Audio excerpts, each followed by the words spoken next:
Fagerstrom, myself along with Dennis Hendricks, Lisa Jelliff, Deborah Lucking. We are here today representing the California Indian Heritage Center project. This is a project that is been a couple decades in the making. So what we're asking today is we have some boards set up in the far wall there. So we're looking for input on what people think the California Indian Heritage Center project should include. So that could be a program, a service, an experience, cultural foods, retail, anything that's related to California Native people and can tell the California Native story in their own words. So we have some surveys. We've handed out a lot of stickers. I think everybody's got a pile of stickers to take home today. So, but if when you complete the survey, there's a red bag on the table in the back there with a yellow sticker on. Just put the surveys in there. And then come find Dennis, Deborah, Lisa, Ryan. We have coloring books that were created from 7 California artists. Each of them did their own drawing that is their interpretation and their connection to acorns. And then there's a logo, the acorn logo, that's kind of all over the boards. Is representative of the 8 species of acorns that grow in California.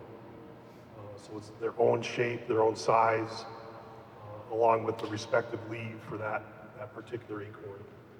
And then there's 2 circles in the center that represent engagement and community and coming together, which is representative of this year's process of doing about 24 of these types of events. And then there are arrowheads along the center circles. Some of them face inwards, and some of them face outwards. And that is representative of the communication process. That it is multi-directional, it's always ongoing. So there's a whole story printed up on it, but please complete the surveys that you're this afternoon. Get a coloring book, and then if you would, take a few minutes to participate with the ideas.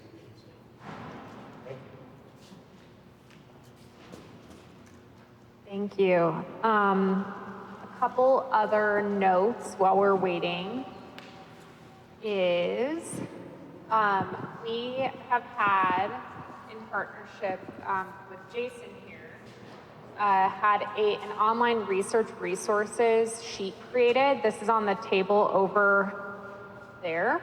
And it basically gives you a guide of where to find different resources that can be helpful in researching your people, researching what the state has done, what the federal government has done. So it includes speeches, executive orders, proclamations of the governors of California, presidents of the United States, federal legislation, regulations and reports, state legislation, state legislative histories, congressional record, National Park Service, NAGPRA databases, Cal NAGPRA database. I'm gonna read all of them.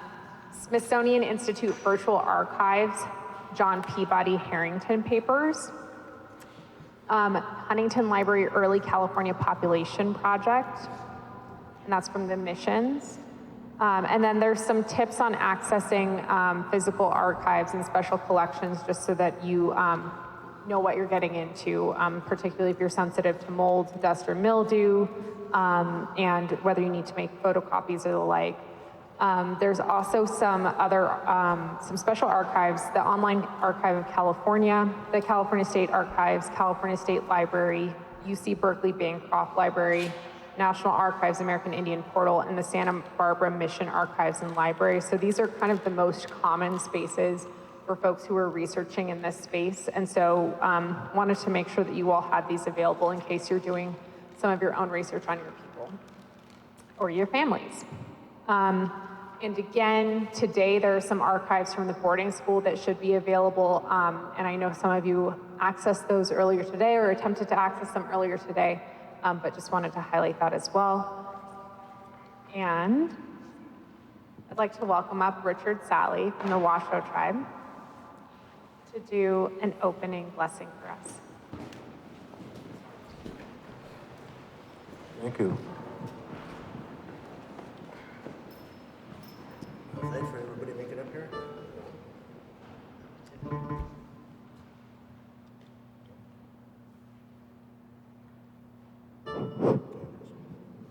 Thanks for everybody for showing up today. They asked me for the last minute to do this, so kind of bear with me a little bit.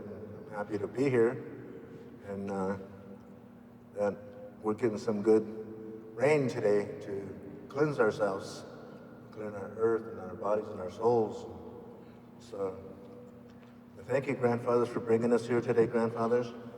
And I ask for each and one of us here to have a good time here while we're here, having a good knowledge, and pick up some good things to take back home with us, and have some clarityness, and have some good thoughts while we're here, good things. So we're going to learn a lot of good things about this place here and about each and one of us here, grandfathers. So I thank you again for inviting me up here to say these good things and see all you here today, all you beautiful faces, and pretty knowledgeable here. And thank you for this tobacco tie. Tobacco tie I always like to keep in my left pocket to direct it to my heart so I can see where I'm at today, and see how I feel with my tobacco tie. And I'll put it in the lodge later on and as I go along. So I want to thank you again. Thank you. Amen.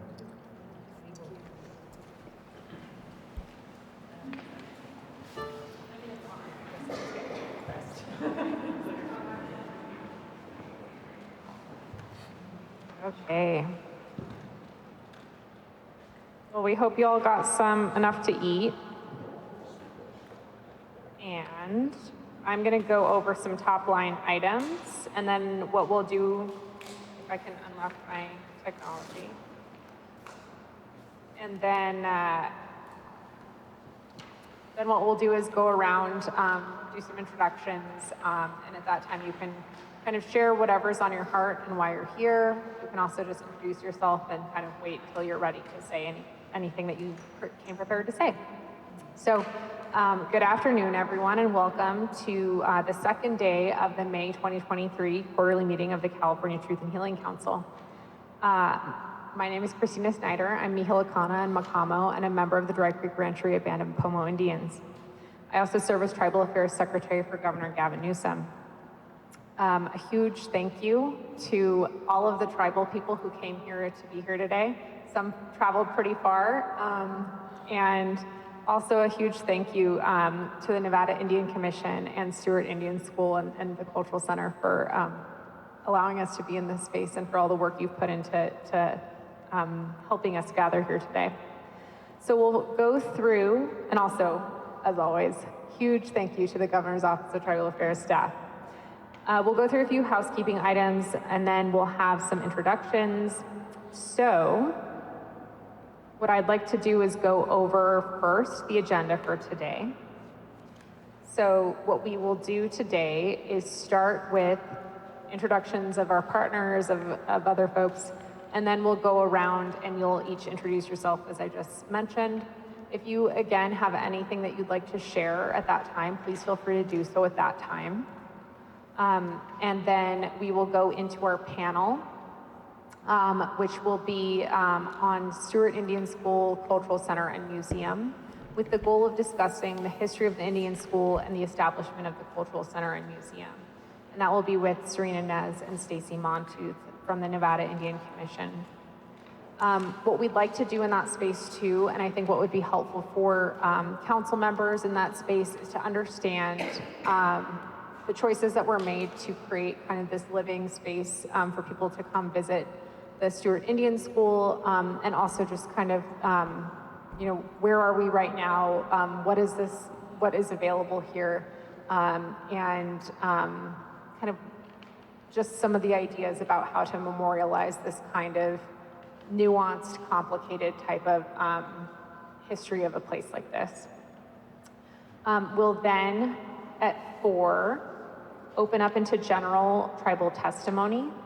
And then we will, again, as a reminder, we prioritize California Native Americans, then Native Americans, and then allies in the general public.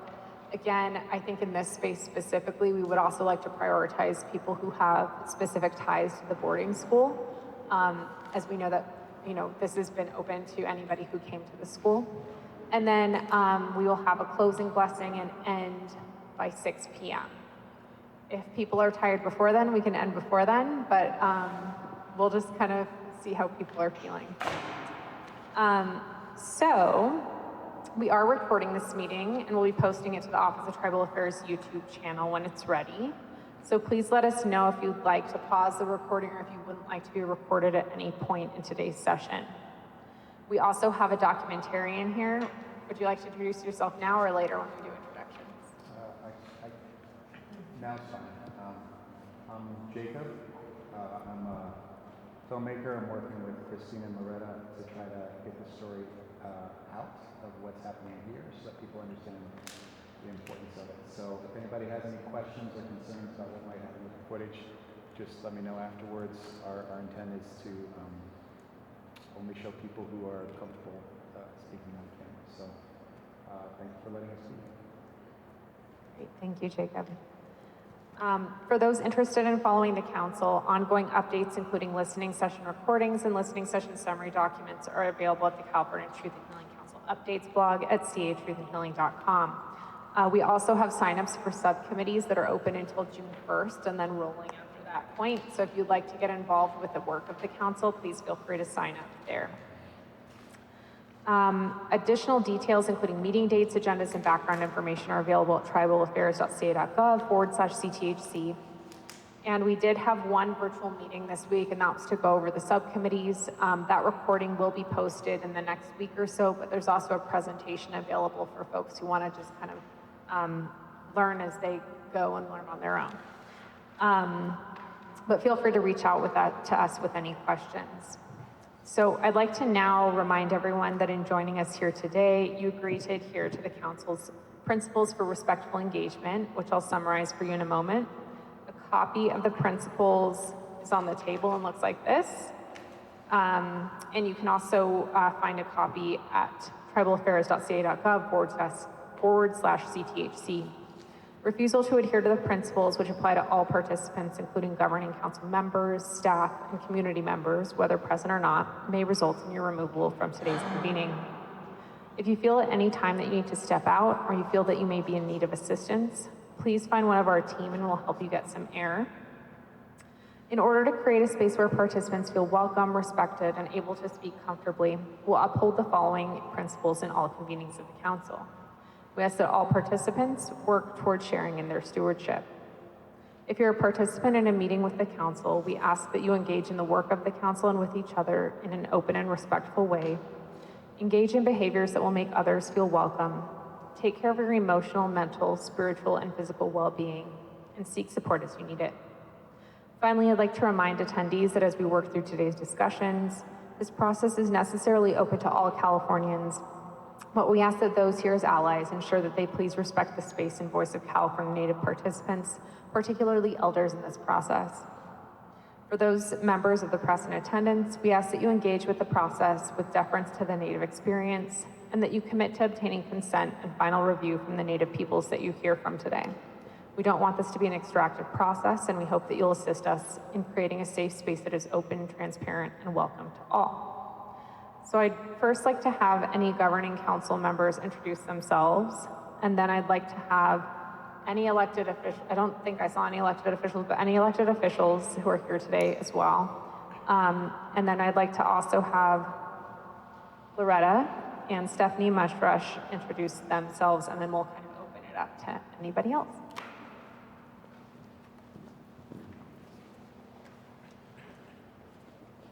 Open Mikantoish.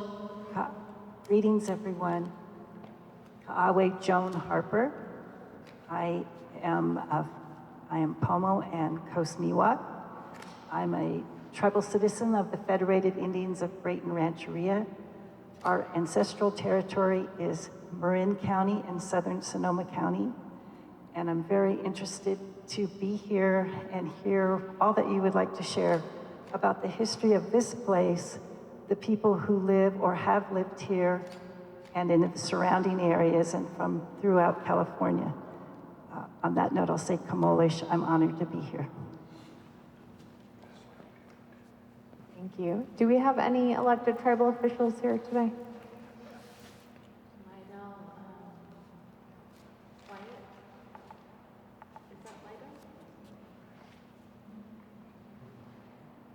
Over at the table? When he comes in, we'll, yeah. So, good afternoon, everyone. My name is Loretta Miranda. I'm a descendant of the Morongo Band of Mission Indians in Southern California. My great-grandmother, Susie Pipa, came from Barren Long Ranch, and my great-grandfather, Jack Linton, came from the village of Pupa in Warner Springs. I currently serve as Deputy Tribal Affairs Secretary and Special Counsel for the Governor's Office of Tribal Affairs. Again, just thank you to the Nevada Indian Commission and the Stewart Indian School Cultural Center and Museum, and also the Washoe Tribe for just welcoming us to your homelands. And again, thank you for that blessing, and especially on last notice, really, really thankful for that and appreciate it, and happy to see you all here. Executive Director?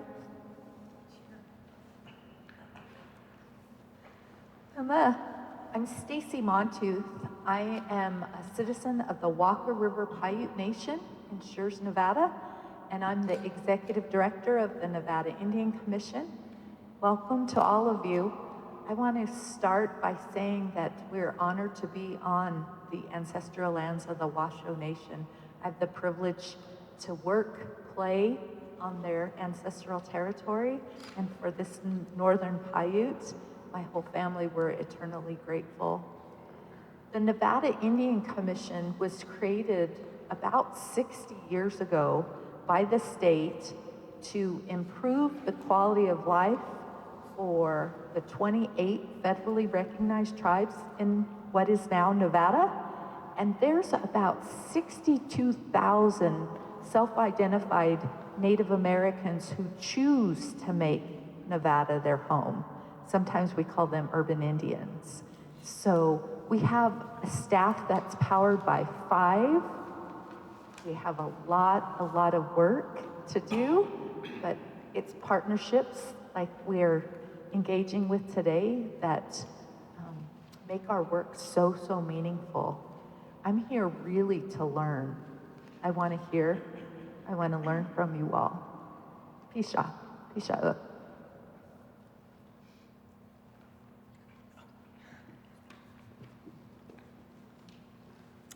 Hello, my name is Serena Nez. I am a Washoe Paiute, born and raised here in Carson City, partially raised on this campus. Was not a student, but I was a child of faculty, and my whole family was here. I work with Stacy Montooth as the program officer for the Nevada Indian Commission, and I am very happy to be a part of that agency and be a part of Stacy's team in providing all of the services, the information, the history that we can to all of our Native people and those who are non-Native but wish to learn. Thank you all for coming here today and sharing your stories. I look forward to learning and hearing all that you have to say. Thank you. Thank you. So now what we'll do is open it up to introductions and any. Oh, Stephanie. Sorry.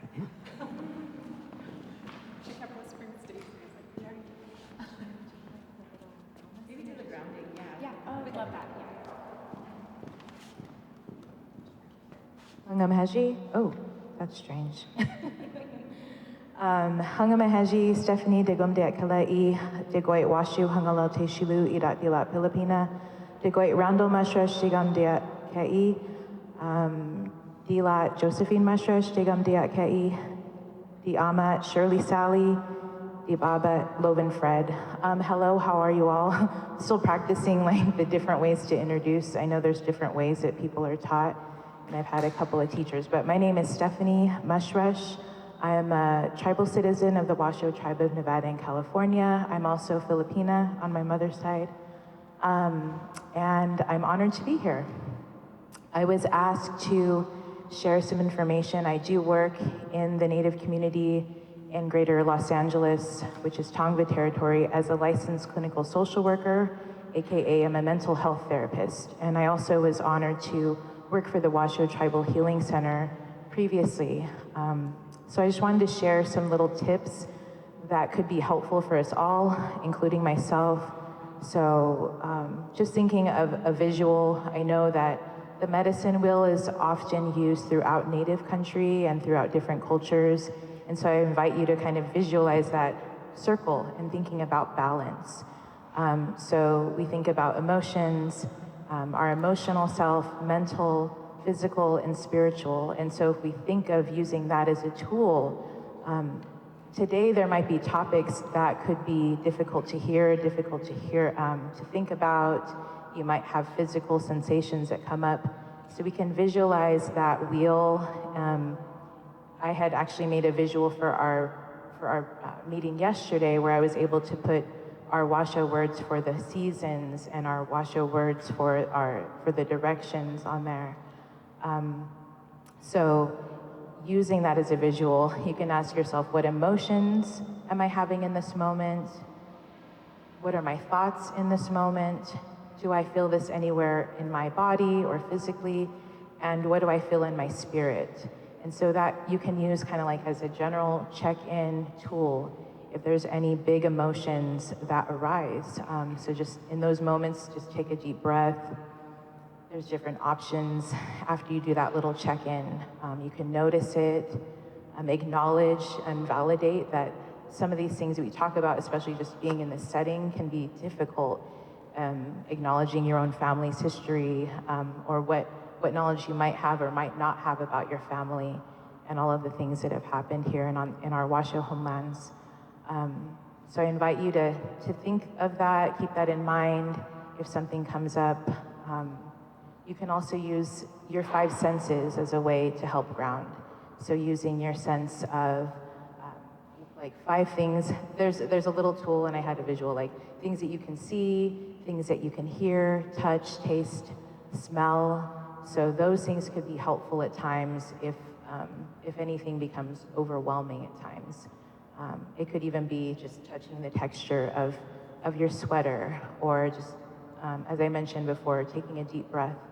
Our breath is always with us and it can help us. And so that's a big source of healing for a lot of people in ceremony as well. So I'm going to be here for the rest of today. So if anyone has any questions or wants to do any sort of check-in, you can just let me know. And again, my name is Stephanie and I'm honored and to be of service in any way that's needed. Yeah.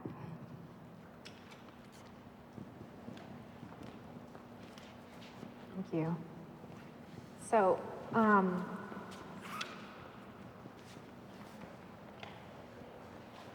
so at this time, what we'd like to do, as we always do at the beginning of these meetings, is have everyone introduce themselves to the group.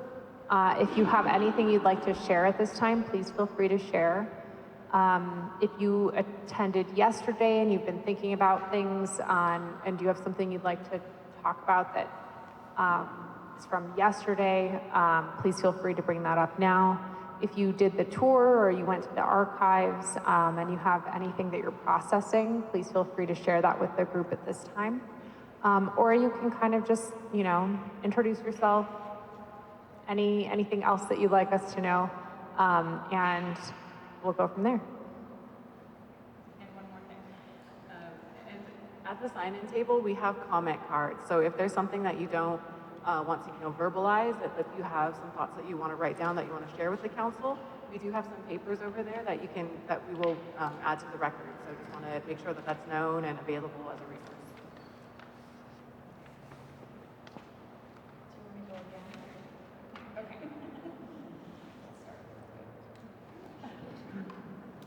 Oh, and I will be taking pictures just through while people are introducing themselves. Let me know if you are not comfortable with that or you don't want to seize the photos. Good afternoon. My name is Francine Burge, and I work with Serena and Stacy with the Department of Tourism and Cultural Affairs.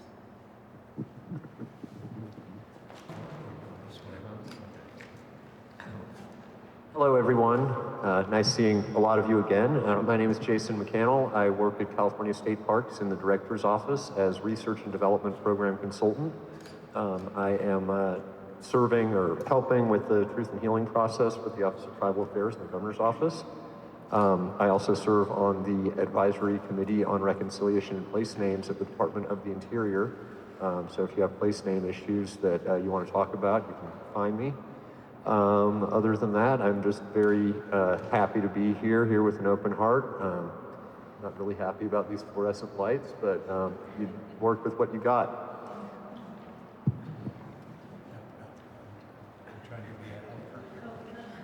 Hi, everybody. My name is Annalise Finney. I'm a reporter for a news organization based in the San Francisco Bay Area called KQED News. I report broadly on different reparations efforts throughout the state, and I'm honored to be here today. Thank you for having me. I may also take a few photos. Feel free to let me know if you don't want a photo or if you'd like me to not use a photo that I've taken. Thank you. Hello, everybody. My name is Susan Weiss, and I'm from the Wachumni tribe from the Central Valley in California. This is our second Truth and Healing meeting, and I'm glad we came because, you know, our native Californians are important to us, and learning about their history and how it compares to our history is very interesting to me. We did a tour of the school campus this morning, and it was kind of sad. Went to the museum and looked at the stuff they had in there. So it was sad, but I'm glad we came and had a chance to observe what was there. You want volume? Yeah. Make it real loud. Good afternoon. I'm Deb Piero, and I am Wachumni Yokach from Tulare County. My mama, these are my aunties and my cousin, Carolyn, next to me. I'm driving. I'm the driver for my relatives, and today's been interesting. I guess it's kind of could be emotional. My grandma came here for a short time when she was a little girl.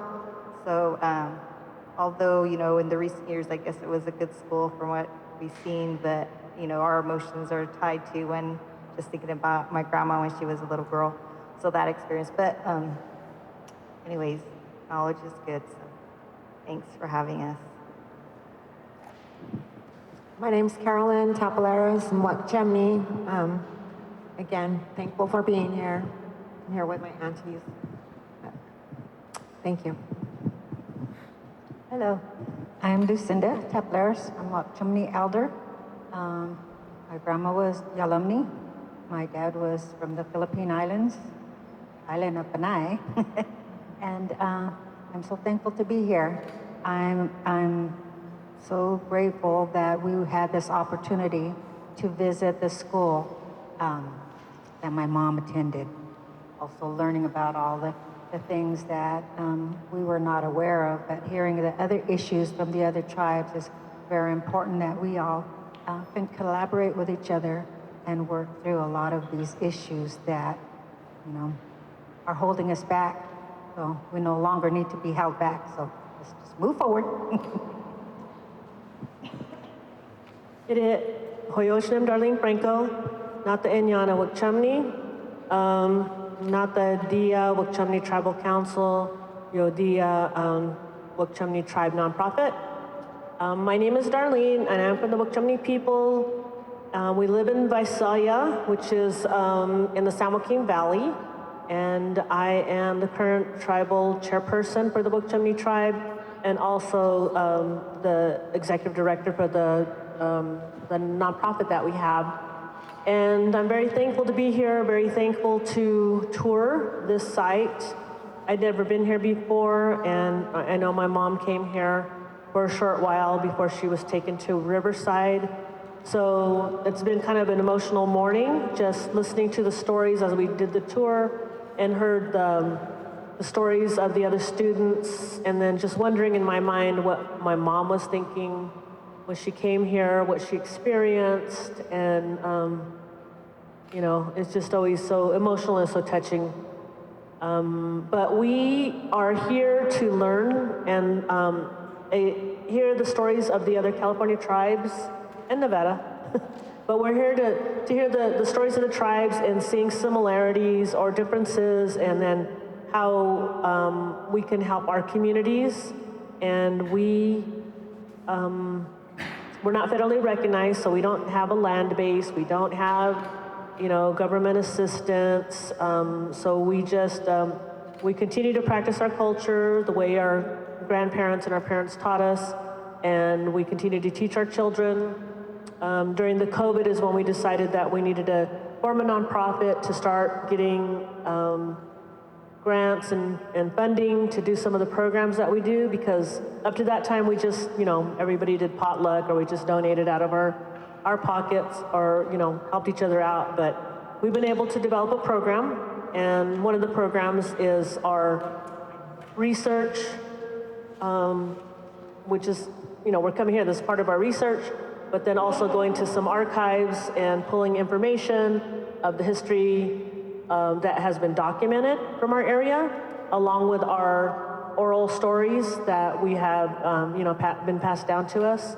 So putting it all together, and then figuring out what we're going to request of this commission, that has been put together for California Truth and Healing. So we want to be able to prepare something that were our recommendations for our people in our area, and encourage everybody to do the same. And I was at the last meeting where all those boards were up for the California Museum. And I think it'd be a good idea if the commission did that too. Maybe put up something like that so people could put their ideas of what, they want from this commission. But just a suggestion. I'm happy to be here, and I thank the people of this land, the spirits of this land, for allowing us to be here. And very grateful also for the medicine that was gifted this morning, or this afternoon. Hello, my name is Judy Ramirez. I am also here with my family. We're from the Central Valley, and I'm grateful to be able to be here and to meet the people of this land and to hear the stories. So I appreciate everybody, and wish you well on your travels. I'm Ruth Tuplaris, and here with my sisters and my nieces. I'm glad they came. And I'm thankful for being here, and thank you for welcoming us. Good afternoon. I'm Alex Neeb from California State Parks, Sierra District, which includes Lake Tahoe and the Eastern Sierras and the Gold Country foothills. I'm the program manager for the Cultural Resources and Interpretation programs, and I'm thankful for being here and including us. We're here to listen and to form partnerships and relationships with our tribal partners to help spread Native stories and Native representation at our parks to the public and all of our visitors. Thank you. Hello, Scott Green. I'm the tribal liaison and archaeologist for the Sierra District, California State Parks. And as of yesterday and today, we're here to listen and to learn. And it's been really nice to meet people and to hear some stories about where they're from and to take that with me. So it's been very nice. Thank you. Hi, Caitlin Jackson. I'm an interpreter for California State Parks. My job is to lead natural and cultural history tours, campfire programs, guided hikes, that kind of thing. I was really grateful to hear the tribal testimony yesterday. Rihanna talking about how a lot of visitors to our parks don't know anything about the Washoe people, and so I think I was really grateful to hear how we could be better allies to the Washoe people and other indigenous people in the area. So thank you. Hi everybody, my name is Henome Rodriguez. I'm also with California State Parks. I'm coming from Greenfield, California, is from the Cosanoan Ohlone Eslan Nation, but I'm from Mexico. My family's from Mexico, from Guanajuato, in the lands of the Purépecha, so south of the colonial borders. But I'm really thankful to be here. I'm a forestry aide for California State Parks, but I don't just work with the forests, I also work with the waters and with the animals and the plants. So I'm really grateful to be on Washoe land and being able to be here to respect people and the place and learning how to be a better ally, a better accomplice and advocate for the land and the people here. So thank you so much for being here and for having me.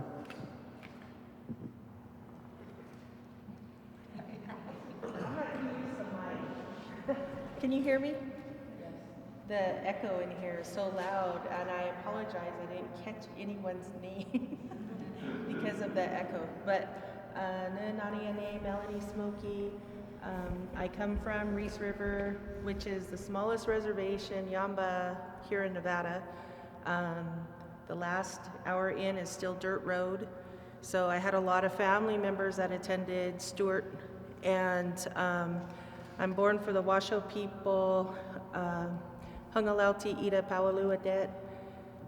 And one of the things that I've been trying to assist with is to bring people back onto the campus and have the opportunity to do something on the land. And so teaching classes is a way of healing, getting back in touch with the land and the plants that grow here to provide that medicine. So it's good to see everybody here, and those of you that joined us at the lake yesterday. And I look forward to seeing you all again.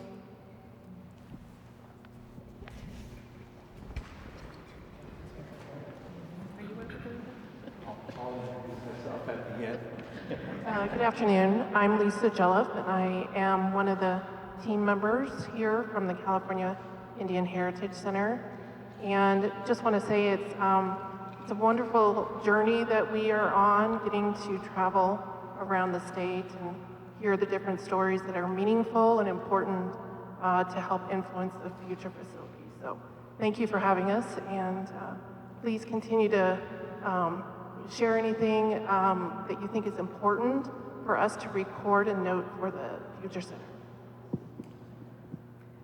Good afternoon. I'm Deborah Lucking. I'm also with the team for the California Indian Heritage Center. And again, thank you for having us. We're here to learn and to hear your stories, which just for myself makes me a better person knowing this. Thank you.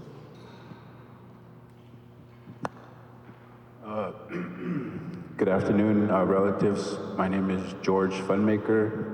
I'm enrolled member of the Ho-Chunk Nation of Wisconsin on my father's side, and my mother is Spirit Lake Dakota from North Dakota. But I was born and raised in Los Angeles County, and I raised my family in California. And I wasn't planning to talk, I just came to listen. But since kind of opened it up, there's a few things.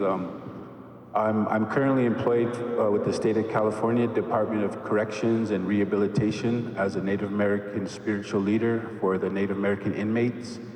And I also kind of do some community organizing in Long Beach where I reside.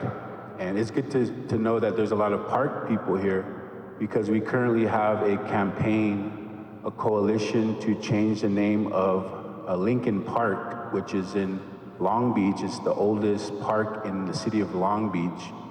And they currently installed a huge, giant 15-foot penny, which has Abraham Lincoln on there. And they renovated the park. But for my people, the Dakota people, and a lot of people don't know the history of Abraham Lincoln, who was responsible for the largest mass execution in United States history. He hung 38 Dakotas a day after Christmas. And that history is not told in schools. And I know I was never taught that. And we were always taught Abraham Lincoln was the greatest president. But for my people, he's the greatest executioner when he killed our people. So for them to honor somebody like that is very, very painful, part of the historical trauma. A lot of anger when we seen that, when they installed that, and it just showed kind of the ignorance of some of the politicians, the mayor, the city council member, and we reached out to them, and they had no clue of that history of Abraham Lincoln and honoring these kind of the narrative of white saviors, white heroes. So what we're trying to do in our community is tell the true history, the narrative of what happened to a lot of people, and all across the state, you know, honoring these white heroes that were horrible people, killed a lot of people responsible for a lot of genocide, racism, and I'm thinking of like Mark Twain. He was really horrible for the Washoe people, said a lot of horrible things, but so our state kind of honors those types of people. So our campaign and our coalition, we're trying to change the name from Lincoln Park to, and we consulted with the local tribe, the Gabrielino Tongva people, with the leaders, and they suggested that what should we rename this park? And they suggested Toi Perina, who was a Tongva Gabrielino woman who led a revolt against the Spanish missionaries. So she was a great woman, Native woman who fought for her people. So that's kind of what we're currently asking the city of Long Beach to change the name from Lincoln Park to Toi Perina Park and honor the original people. And the whole city of Long Beach, they have all these parks named for these different communities. They have Cesar Chavez Park, I think they have Rosa Park, Martin Luther King Park, Harvey Milk Park to honor like LGBTQ, but there's not one single park in Long Beach that honors the Native people. And that's kind of what our campaign is trying to do. So we would ask for some support, and we're on social media, Long Beach Change the Name Coalition. We have a petition to sign that and help us kind of do that. And all the people are going to benefit, not just Native people, but non-Native children in schools. They're going to be taught that history that we were never taught about Abraham Lincoln and the mission projects that, you know, kids are, I don't know if they're still doing that, but that's something also that should be kind of banned. But also on a different topic, a need for us as traditional practitioners that work in the urban communities, spaces to have ceremony, spaces to have harvest medicines, harvest willow, harvest sage, harvest these medicines that we use in just the space. Like as a cultural practitioner, we have 2 sweat lodge ceremonies, but they're in somebody's backyard. And it's hard to find a park that allows us to have our ceremony and let us harvest different things. And there is one park that has been very supportive, Angels Gate Park, which is I think is a city or state park, city park, who allows us to have ceremony and a fire, and is very supportive. So I know it's possible that the parks can reserve a space for us, you know, to have our ceremonies for the urban Native people. So those are some of my thoughts on like truth and healing, and Governor Newsom's apology. That was really powerful when I first read that, and I thought that was really, really good, a step forward for us. And I hope there's meaningful change and this dialogue. So I really appreciate the council and all the organizations for sponsoring this space, for healing and truth-telling, telling the true history. And we're kind of seeing that kind of things. Like I think the Catholic Church recently apologized, a formal apology. But a lot of the criticism was, well, we need something tangible. What are you gonna do? You can't just have an empty apology. Like give us some land back or reparations. Those are the types of things that we want and we need, not just, you know, an empty gesture, but something tangible for us. So those are just some of my thoughts and kind of feedback, and thank you all for hosting this space again, and for the Washoe people, beautiful, beautiful homelands. I got to visit the lake yesterday, and it was just gorgeous, very powerful medicine there. So this is a very special place here, and I'm honored to spend some time here. So aho. Hangamaheji again. Stephanie de Gomde Kalai. My name's Stephanie again. I mentioned earlier I work as a licensed clinical social worker, as a therapist in the urban setting. Although I'm a Washoe tribal member, I do reside in Southern California. Part of my family's, it's a result from trauma from my family's history. And I mentioned this yesterday when I shared, I did a little presentation on intergenerational and historical trauma. Part of my family's history, which is very common across Native country, is addiction. You know, after some of the effects that came after the boarding school, this general imbalance that happened across all of the, like you think about the individual, the family, the band, the clan, the nation. In our Washoe culture, it was these family groups being affected by this disruption in connection with our families. And so Native Washoe children being taken from their families and sent here to Stewart Indian School. I had family who came here, and my grandmother struggled with addiction, alcohol addiction, and as a result, most of my father's siblings and all of her children were either adopted out or put into foster care, raised by family members. I'm still having family members find me randomly. Even one was a cousin who had been enrolled in the tribe her whole life, and she's in her late 40s now. She never knew who her mother was, and her mother was one of my father's sisters. I just had a cousin maybe 3 months ago who I had seen his name in our tribal newsletter saying, like literally, have you seen this Washoe? And it would be names of people who had been maybe, we had different, like the Rama settlement or different money that had come through, and they didn't claim these funds. And so they'd have these lists of Washoe people who weren't really connected with the tribe. Their contact information was outdated.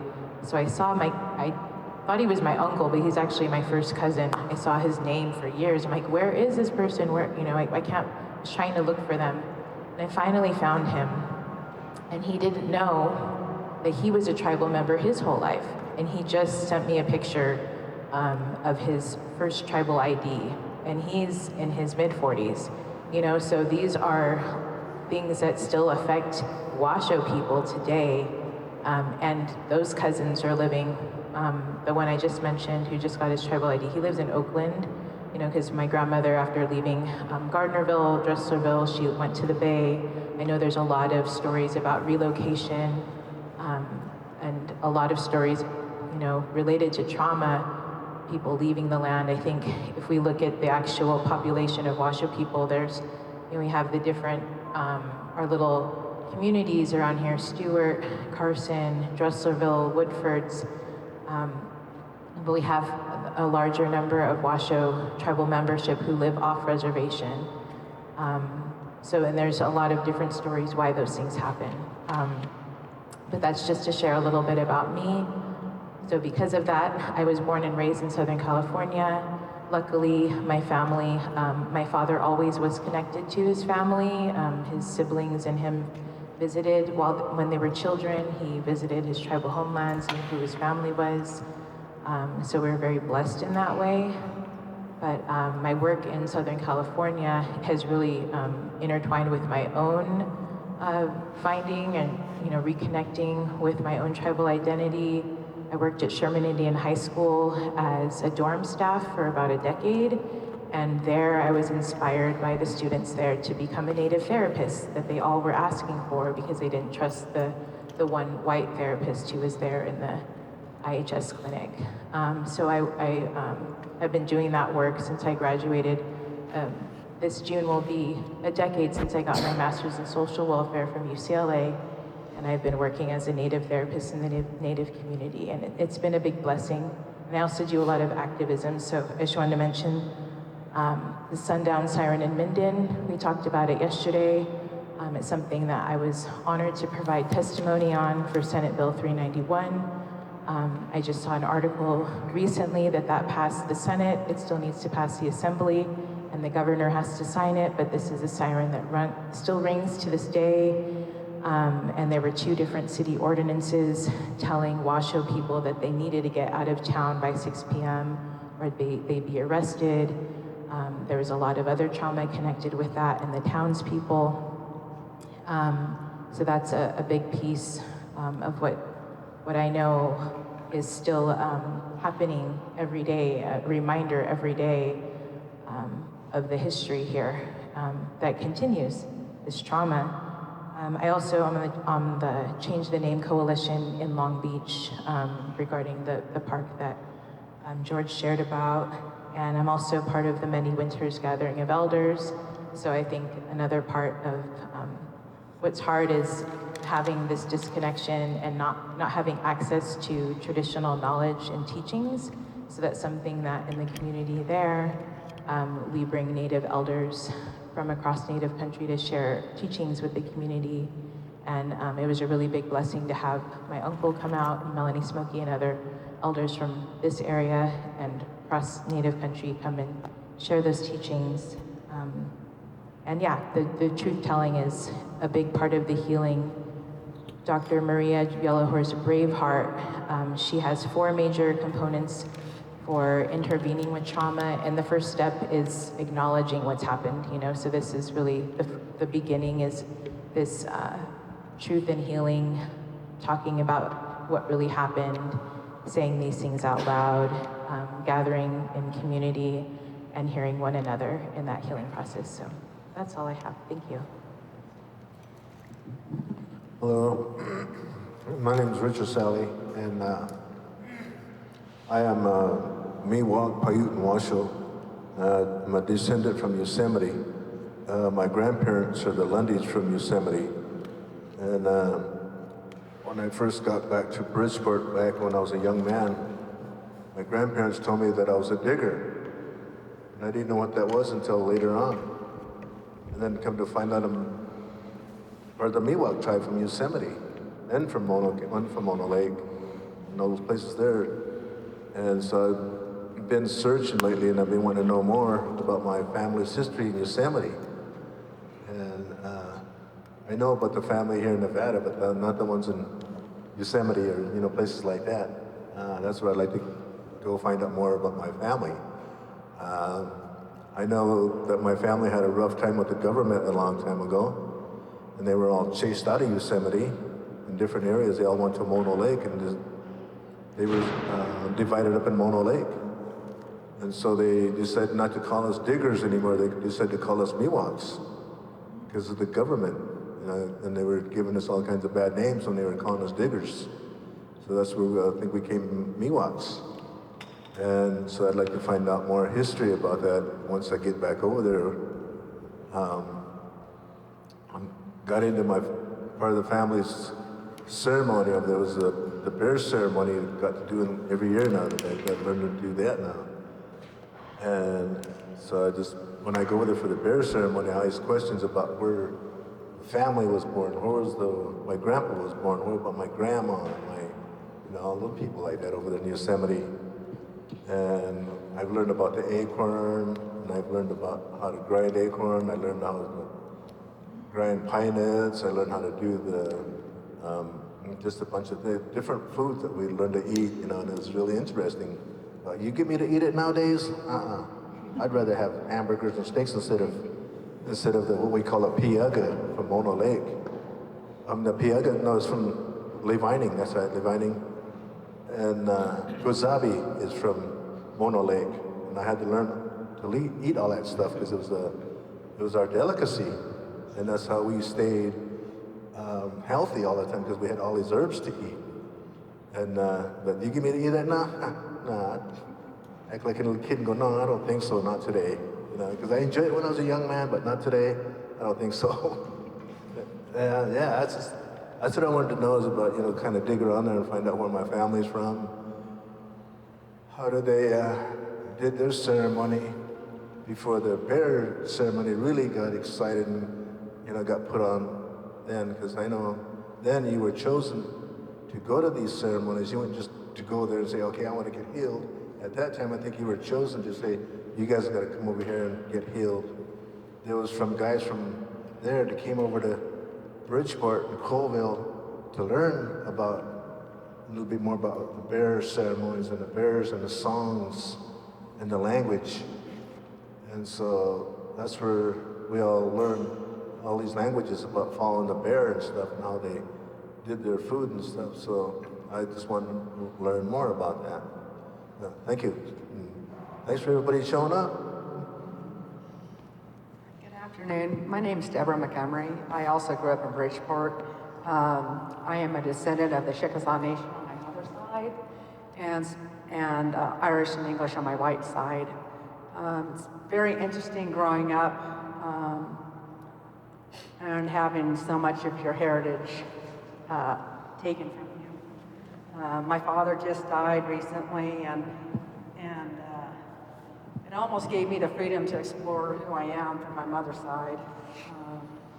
I attend a lot of sweats and ceremonies, and my dad would express his disdain at it, and I would just be like, okay. So I'm 53, and I feel like I'm finally coming into some freedom, and I'm extremely grateful to say who I am, where my family's from. Last month I found, my great-grandmother's name's Indianola Clayton, but I recently found her mother and my fourth great-grandmother back all in the Chickasaw Nation. And I have no family to ask questions from. So I ask Spirit, and Spirit directs me to them. Since I was a young age, I knew I was going to be a hairdresser and a nurse. Since my early 20s, I have done hairdressing and private home care here in the Valley, Carson Valley, for over 30 years. I've always worked for myself. I've never had fear of working for myself. About 5 years when I had an elder transitioning, I had a really interesting experience where my hands were like all over her all day, and I wasn't understanding what I was doing. She passed about 20 minutes after I left, and within the year I had several people come to me and they're like, you need to do healing work. And I wasn't sure what they were meaning. So I finally went and took some classes, and I was like, oh my God, that's what I've been doing for years without understanding. When that started coming, my native spirit guides started coming. And so that's when I started asking questions. Who are you? And I literally wrote out one day, who are you? I see you. I don't know your names. And 2 days later, I found my great-grandmother's enrollment papers that my mother had in an envelope since 1966 that none of us were ever shown. So I'm very spiritually connected. When I ask for things, they come. The healing work is extremely profound that I'm blessed to do. I work with a lot of elders as they transition. It's very sacred to me. It's no different than bringing a life into the world. And I'm blessed enough to be able to go back to Bridgeport, my home, and attend the Paiute language class. And one of my sisters, I grew up there, said, well, you didn't know your Chickasaw language. This is your language. This is your home. And I have a lot of gratitude for that, because growing up there, the natives were over there and the whites were over there. And, I went on the res one time as a child and got dragged off there, and I never went back. So I'm really proud that I can come here today and not have any fear of who I am. And it's that generational trauma. My mother died at 49 from alcoholism, and through the grace of God, I'm sober. And my two boys, who are 18 and 20, don't drink and don't do drugs. I used to drive them to Alateen and Avalon and counseling over at the tribe. And for me, I really feel my spirit here at this time of my journey is to help break these generational cycles, whether it's alcohol, drugs, abuse, implementing to my children that it's not okay to allow people to hurt you, and it's not okay to allow yourself to be put in those situations. So I have a lot of gratitude to be here today amongst a healing event. expecting to come here, but I'm grateful for my journey, and I'm grateful to be here. Thank you. Good afternoon. My name is Dennis Hendricks. I'm a tribal council member for the Tuolumne Band of Miwok Indians over the hill. And I'm really glad to see what the Truth and Healing Council is doing and how they're going about it. It's long overdue. And so, Christina, good luck with all that you do, and we look forward to the report when you're able to make it. Hello, I'm Rosemary Hanson, and I grew up here. I'm from Schurz, Nevada, and my dad was a medicine man before he passed away. And he was well known, Raymond Darrell, so I'm one of his kids.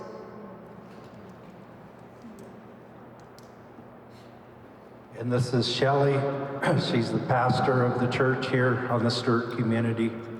My name is Darrell Crawford. I'm Navajo and Hopi. I'm enrolled in Navajo. My father went to boarding school, and my mother went to boarding school here at Stewart and was a graduate. And the Indian Commission did a great job of recognizing her as a Native woman and the influences that they had. So she's part of the self-guided tour at the very end. So anyway, I just want to say I was born and raised here in Carson City. So the Indian policy of boarding schools did its work. I was raised here in Carson. They wouldn't allow, and I was a campus brat out here when the facilities was going. So I remember walking the campus and seeing busloads of tribal people coming in from Utah, from Arizona, from California, and some of my father's friends, he did a lot of work with Indian Health Service in Northern California, so we went up in that area. So I just want to welcome all the tribal brothers and sisters to this regional area. And you came at a good time. The Creator washed all the negativity away. So now we start a good day with sunshine and better blessings when we finish the meeting today. And I didn't mean to be pushy, but I worked with the tribes for years. When I was working, I'm retired now. So I feel like I'm a helper. The Shoshones, the Northern Paiutes, the Southern Paiutes, and the Washos really blessed my family with a lot of good teachings and everything. So I honor them and what they've done and what they've lived through and seen all the changes that do occur throughout the valley. So anyway, thank you for letting me be here, and I'll share maybe some of my parents' thoughts when the boarding school, but this is the California Forum, so we'll let them continue on with their mission here. Thank you. Thank you. Do we have any newcomers who didn't get to intro? Okay. He left. Well, when he comes back, we'll see if he wants to say anything. Is there anything anyone else would like to say, or anything anyone said that anyone would like to react to before we go into our panel? Okay. Well, then I would like to welcome up Executive Director Montu and Serena Nez to talk a bit about the history of the school, what you're all up to now, and kind of walk us through this, and then we'll have kind of a collaborative discussion, and any thoughts you all have for this council. Would you like to sit up here? Yeah.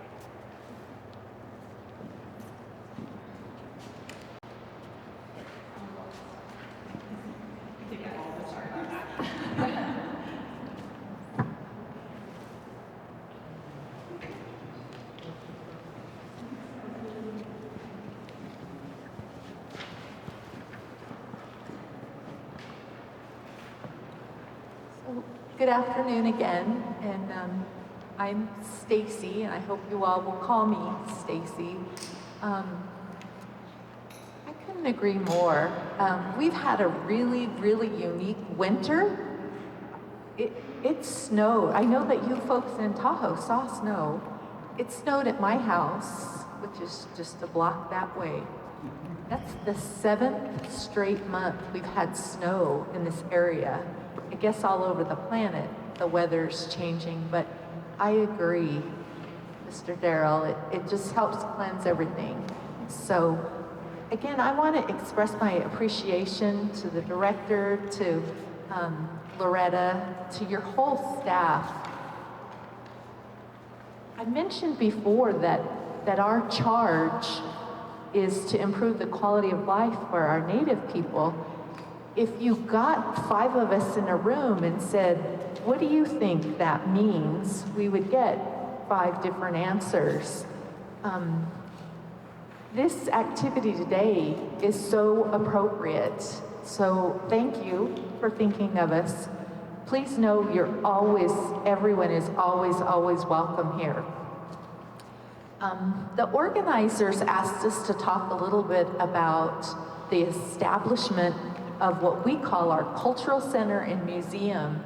So the document that we passed out, I wouldn't call it a timeline, but it hits some high points. And so if we can just go through that, I really want to make this interactive. I'd love to answer questions that you all have. So let me take 90 more seconds and tell you that Stewart Indian School is where my grandma grew up. My grandma is 97. We just celebrated her 97th birthday in December. She lives in this cute little greenhouse down on our reservation. My mom is the oldest of 10, and I'm the oldest daughter in my family. As you all know, not just Stewart, but all the boarding schools, they were to kill the Indian, save the man. It was forced assimilation, it was often violent, and it was the government's intention to eradicate our culture. So I've shared this story many a times. We had the pleasure of having the governor, the newly elected governor of the state of Nevada, visit us a couple of Mondays ago. And I shared with the governor, I'm the oldest of 31 cousins. And I have cousins that won't even talk to me. They will not talk to me because I took a job. Not only am I working for the government, but I'm working at this site where my grandma was physically and mentally abused. They're just beside themselves. I guess as the oldest sibling, I always try to see both sides to the story. But, you know, from my perspective, my position is an appointment.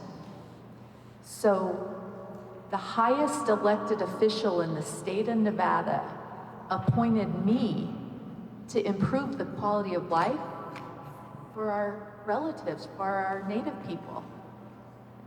You know, that's exactly opposite of why this place was established in the first place.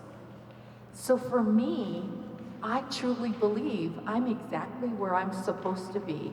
I was taught by my aunties and my grandma to be the executive director of the Nevada Indian Commission. Every day when I'm at my desk, I can look out the window and I see the dormitories where my grandma grew up. And to me, that's really empowering. I've tried to explain that to my cousins. Some of them get it and some of them don't. But it's motivation for me to come to work every day and to do everything I can to help improve the quality of life for our people. So, as you all know, there are some really strong commonalities in all of our stories, but everybody has a little unique twist, right? Their own perspective. So I'm going to pass this to Miss Serena and hope that you'll tell everybody about your family. Hello again, thank you. So, my story that connects me to Stewart starts with my great-grandfather. He attended this school forcibly. He was also in the first graduating class of Stewart. He was a shaman amongst his people. He studied religion while he was here and after being here. Because after meeting different tribes and other people, non-natives, and their God and being forced to go to church, he found it very interesting. What was the difference? So he studied religion to find the one commonality was God, Creator, Grandfather, Allah, whatever you call him or her. That was the common thing. And that was what he taught us.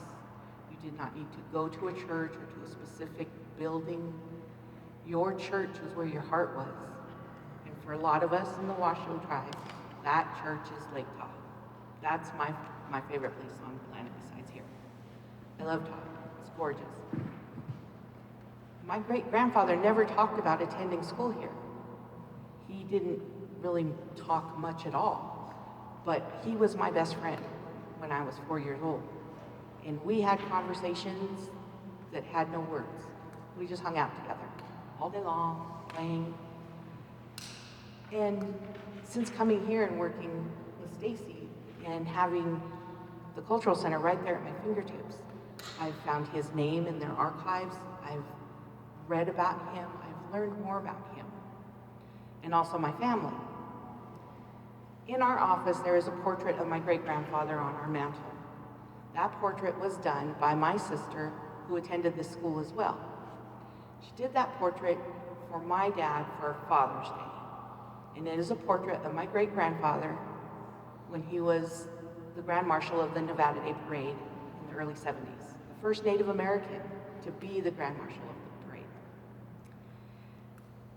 The portrait she did was from a little stock photo for the newspaper, the local Nevada Appeal, black and white, little tiny thing.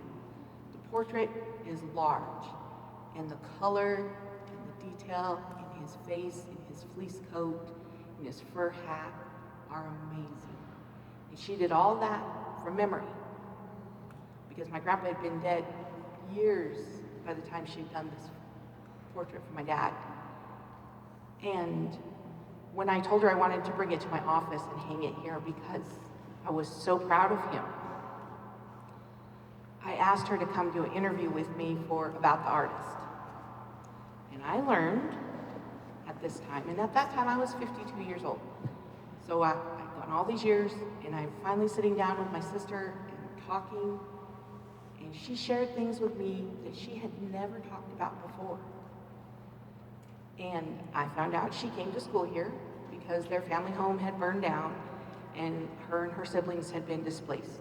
3 other siblings went to live with family in different areas.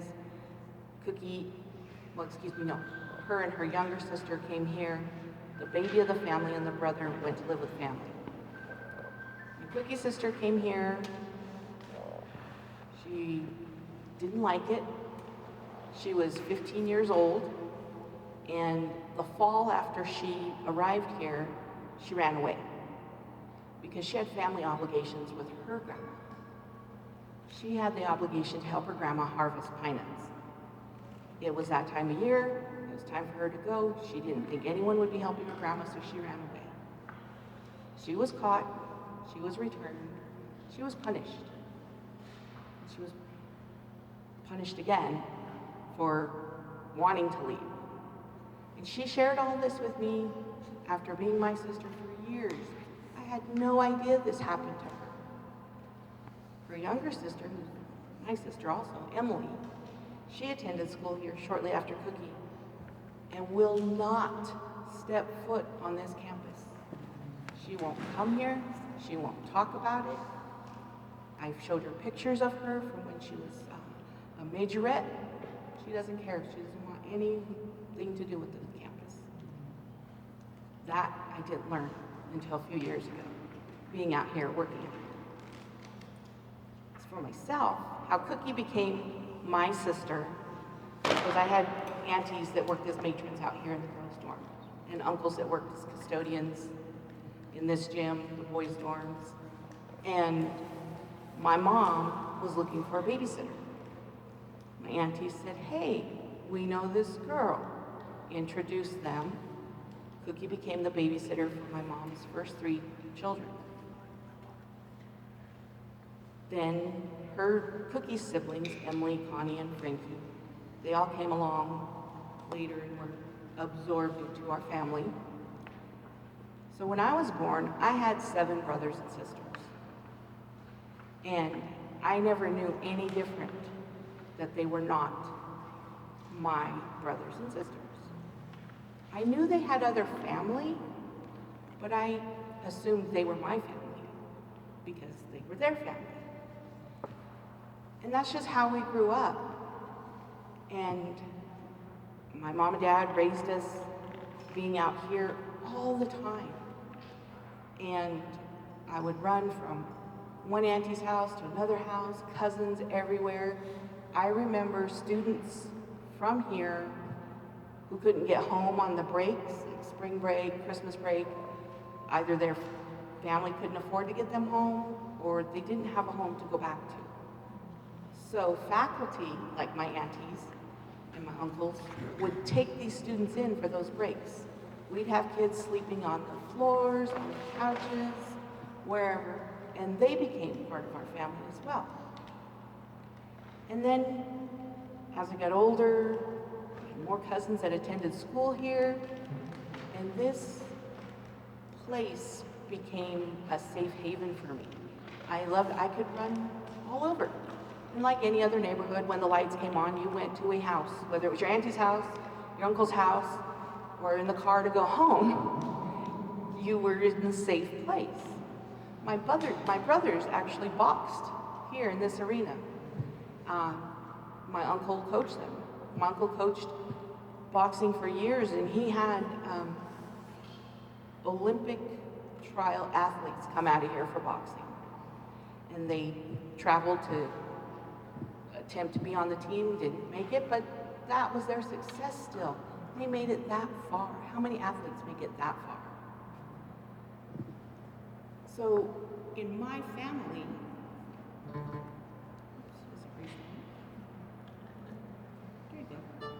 hello? Oh, I'm back. So in my family, my history with the campus, full circle, is the way I always look at it. With my great-grandpa starting here, forcibly coming, and me loving it out here.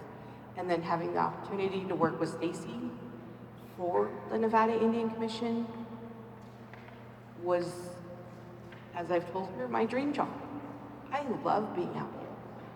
But I also understand the history behind it.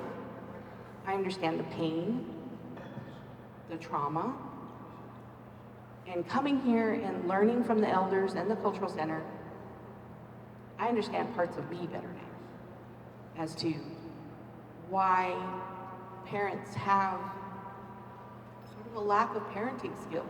Because they didn't come here to learn to be parents. They came here to be blacksmiths, and mechanics, and seamstresses, and maids, and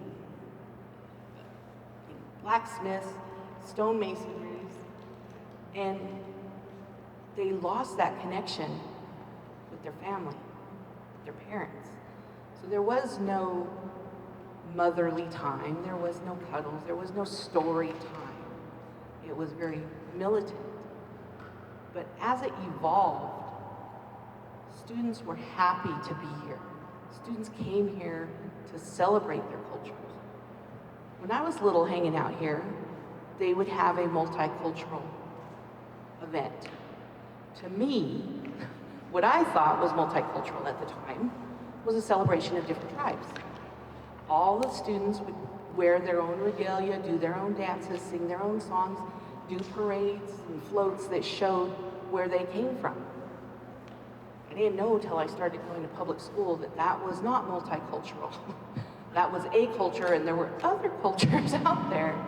But to me, this was my world. And when the school closed, there were actually students on a waiting list to come here.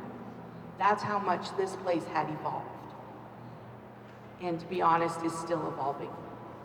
Because people like you all that are coming here to learn your histories, me and Stacy sharing our histories, even just with each other, we see the potential in this place. It can be that good healing place that I feel. But we can bring you all in, we can embrace, and we can get past the trauma, learn from it, learn from our grandparents, learn from our aunties and uncles and our cousins, and make this a place of our own, and have that multicultural day again. Thank you. Thanks, Serena. I just want to underscore one thing that she said. I mentioned that my grandma grew up here. This was her home. You know, when she had her 10 kids, she had no idea what homework was. She had no idea what a parent-teacher conference was. She was raised by matrons. She was raised with violence. And just as Serena said, that suffered for generations. I share this. I 10 aunties and uncles and 27 divorces in my family, right? Just that one generation. I see now it's documented in non-native science books that our mothers weren't able to bond with their children. Well, when I have the opportunity to talk to educators, especially classroom teachers, policymakers, our elected officials, not tribal government, but like my boss, the governor of Nevada, I remind them that just 2 generations ago, our family's experience was that the government clothes you, they provide food for you, they often get you jobs, right? That was what my grandma's experience is. And I argue that is why in 2023, we have a 65% graduation rate in public schools. That is why we have tribal nations within the state of Nevada that have 72% unemployment. That's why our health outcomes. Thank you for sharing your story about the traditional foods. I'm right there with you, right? All of our Paiute people, we're square, right? We used to just, walk hundreds and hundreds of miles. Then all of a sudden we're eating commodities, right? And now we're unhealthy. So I think everybody got this handout. So I just wanted to touch on a couple of things here. And do these microphones work? Can we both talk at the same time? No. I was gonna say, I'll just move closer to Serena. But may I ask, has everybody had a chance to go over to the Cultural Center? So you all know for 90 years, the school operated at the hands of the federal government. What I've learned in my time with the state is that a lot of the schools in the Midwest, almost all of what our relatives call residential schools in Canada, those were all run with extreme, heavy, organized religious input. This campus, the Stewart Indian School, it was run by the federal government. The state of Nevada actually sold bonds to raise money so that the federal government could purchase the land that this school was built on. The state is absolutely culpable, and I probably don't need to tell you all that the land was stolen in the first place, right? Originally, the campus was over 200 acres, and in 1980, when it closed, we never really got a straight answer about why the campus closed. There were some stories that there were budget cuts, There were some stories, maybe you all remember, that was when self-determination at the tribal government level was sort of starting to get some momentum. There was ideas that the federal government just wanted the tribes to take on the onus of educating their own students. We even have heard that the buildings were earthquake-proof. In my time out here, we've had 2 earthquakes, and I've been at my desk on both of them, and I feel like these are the soundest buildings in the whole Capitol. But nevertheless, when the school was closed, there wasn't any kind of a transition plan. Literally, the Bureau of Indian Affairs came and they changed the locks on the doors.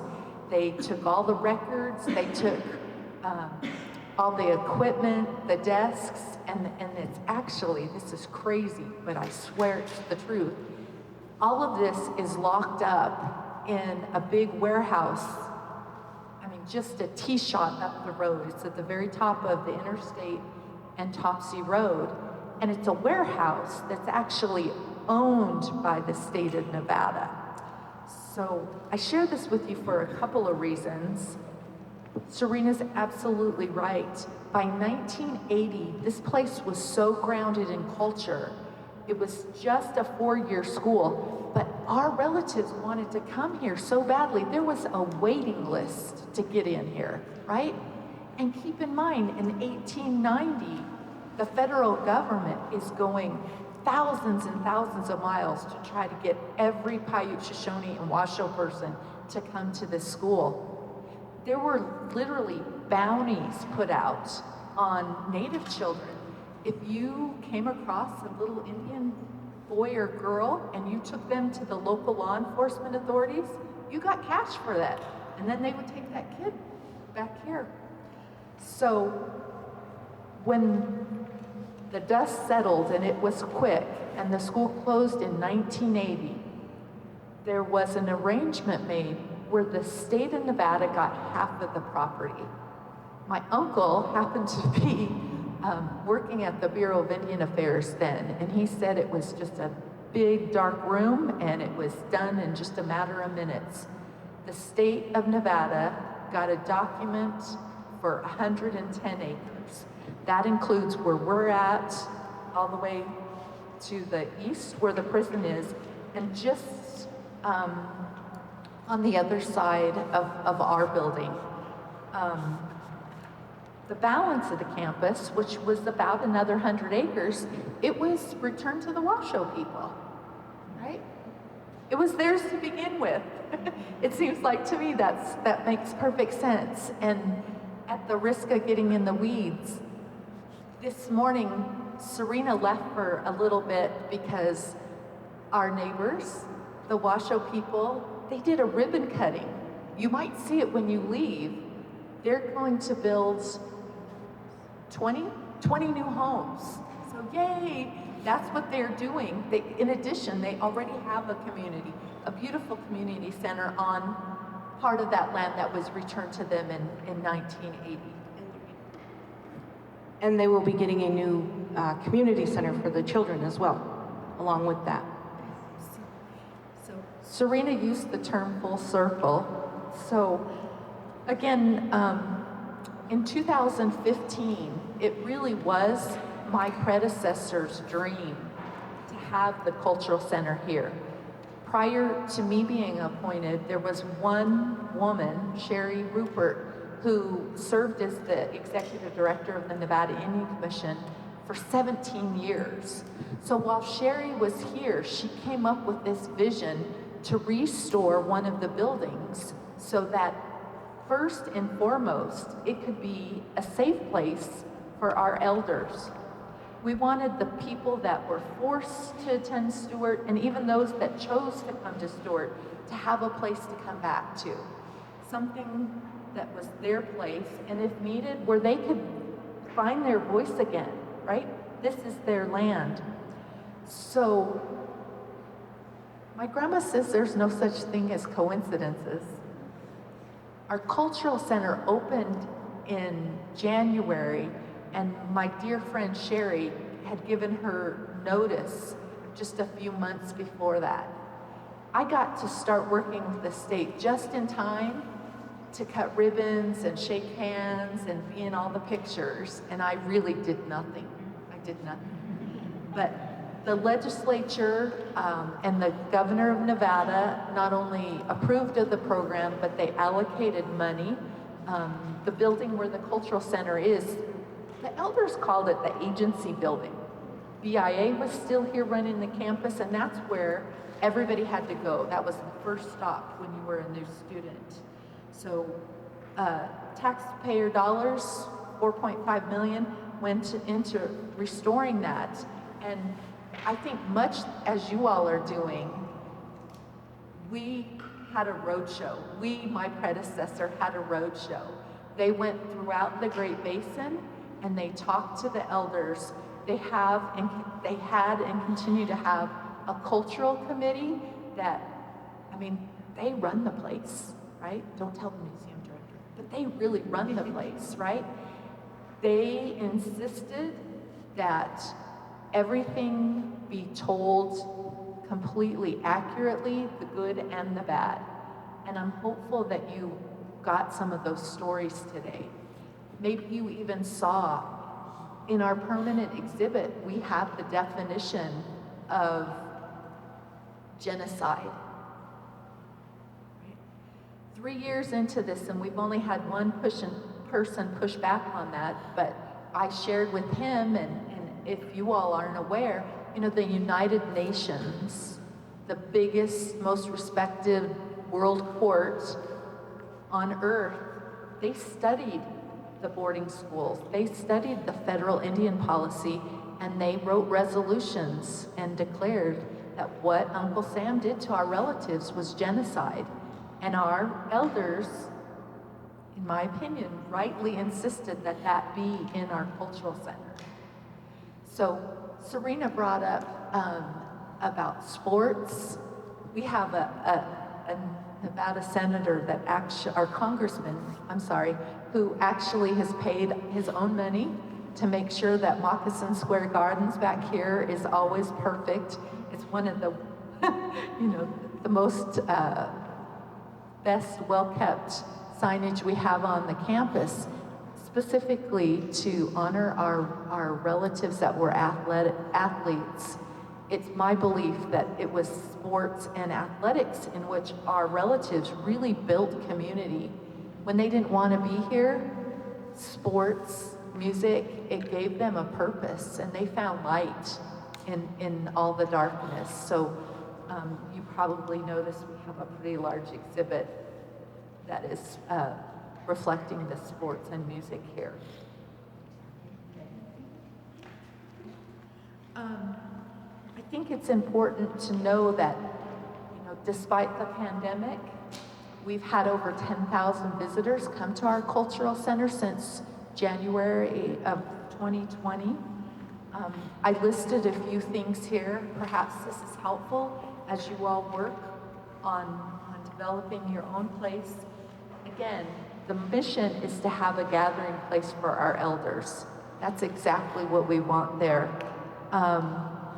We focus on healing, not just from the mental, but the physical trauma that happened. We're always grateful when we have behavioral experts, professional, Native people to work with our elders and their families. We know, and this became a real point of emphasis for us. You all are aware that for the first time in the United States government's history, there is not just a Native person, but a woman in President Biden's cabinet, right? Secretary Holland, who, of course, her parents went to boarding school. So she launched this initiative. She wants to know who went to boarding school, when, and what their tribal affiliation is. So in preparation for her reporting, our staff has done a lot of research. We know that there were at least 20,320 different Native youth. Sometimes we call them students. Sometimes we call them learners. 20,320 that at some time were here at Stewart, and we know that over 200 other tribal nations were represented. Perhaps Mr. Crawford will talk about this a little bit, but initially it was the Great Basin tribes, and there's so much land in our area, but we've been taught that in the late 40s, early 1950s, the Navajo Nation sued the federal government. They sued the federal government because they didn't think that the federal government was meeting its trust responsibilities to educate their students. They sued and they won. They won, and they won in 1950. The federal government's response was to send those students to Stewart. So that's when we really started seeing a really large influx of Navajo people. And we also have a great deal of Hopi people that came in. And perhaps you learned this in the cultural center. You know, one of the other things that makes Stewart so unique is our buildings, the rock treatment. So as we talked earlier, you know, the students here learned how to be carpenters and they learned how to be domestic help. The organizers of the school intentionally recruited a Hopi man who was a professional stonemason. So he came, brought his whole family from the Southwest and taught the boys, because all of the skills were very stereotypical gender-based, right? The females are learning how to cook and to sew and how to take shorthand and again, become domestic help, while the men are learning how to fix cars and build fences and be farmers and ranchers. And then they started learning how to do this rock treatment on the buildings. So we have 69 buildings here that were physically built by our students, right? Certainly not under great circumstances, but what a gift. I mean, those buildings are beautiful, right? And it's such a tremendous platform to be able to share our stories. So we're really grateful to have that representation. There are people that don't think the Holocaust happened, right? So this is a great way, it's tangible evidence that we were here and that we're still here. What questions can we answer? I'm hopeful that you all have some things that you maybe would like to explore more or you didn't find an answer for. Can we talk a little bit more? How did the oral history type of project come into being, and how did you, or the commission or whoever did it, decide what kind of stories would be showcased, and were people willing to step forward, and what was the story you were trying to tell? So that's a great question. So I don't know that the preservation of oral stories isn't necessarily just a goal of the Nevada Indian Commission, our cultural center. I think that there are a lot of tribal nations that are trying to do that. You know, for us, it just took a couple of really brave souls. Once we got a couple of people to convince that this was going to be the purpose, I know you all have come across instances where outsiders have come in and they had, oh, this great idea, or we're gonna save you all, we're gonna cure diabetes, or we're gonna write down your language, and it doesn't work. So we needed some brave elders who committed to sharing their testimony. The key, I think, is that you have to ensure and you have to live up to that.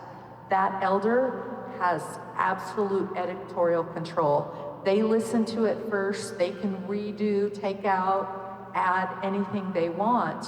At any time, any of the stories that are recorded in our place, if, you know, in some of our cultures, when a person passes or walks on, you know, you don't show pictures, you don't talk about them for a while. So if we have a loved one who comes in and says that their elder is, you know, making their transition and wants to remove their stories, that's what we do. So, and one other interesting story that It started out during the pandemic and in an emergency situation because of all the health requirements, and we had to social distance and only have a certain amount of people in. Our staff created a backpack full of all the things you need for an oral history. We had tape recorders, we put pads and paper, we put prescribed questions, all those things, and we checked it out, just like you would check out a book at a library. And then not only did that help because that equipment went to where our elders were, but it was often their relatives, right? Their little nieces and nephews, or their, contemporaries that were posing the question. I think the key to those kind of situations is to make sure that your subject is comfortable. And so, you might be a much better interview for your beautiful mother than maybe I am because you already know her. So that's sort of the school of thought we followed. It's a great question. What other things do you all want to follow up on?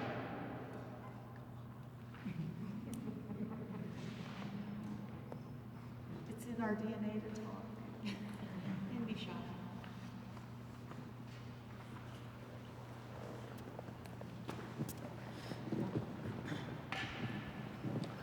Yeah, thank you for sharing those stories, and I would just kind of share to like, how can we challenge ourselves to like the kids, they weren't students, they were more like prisoners, and this wasn't really a school, it was a prison. They weren't really students, they were like sex slaves to like the priests and the nuns, sexual abuse, physical abuse, really horrible things. And to kind of call them students or call this a school is not really telling the truth about what it really was. That some of the stories of how the children were forced from their families, and some of them tried to run away. They didn't want to be here. My family has history in Carlisle. My ancestors are still buried at Carlisle Indian School. And I'm not sure if the school is still there, physically there. But as a younger person, I've never experienced that, and I might be out of line by saying this, but I wouldn't want to preserve something like this.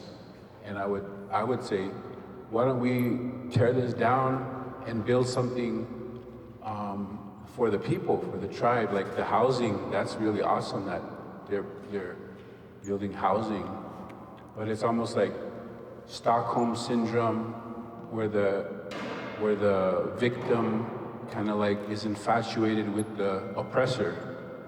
And it's like, yeah, the stone buildings are a beautiful thing, but like, is that really what we want to romanticize? These kids were forced labor.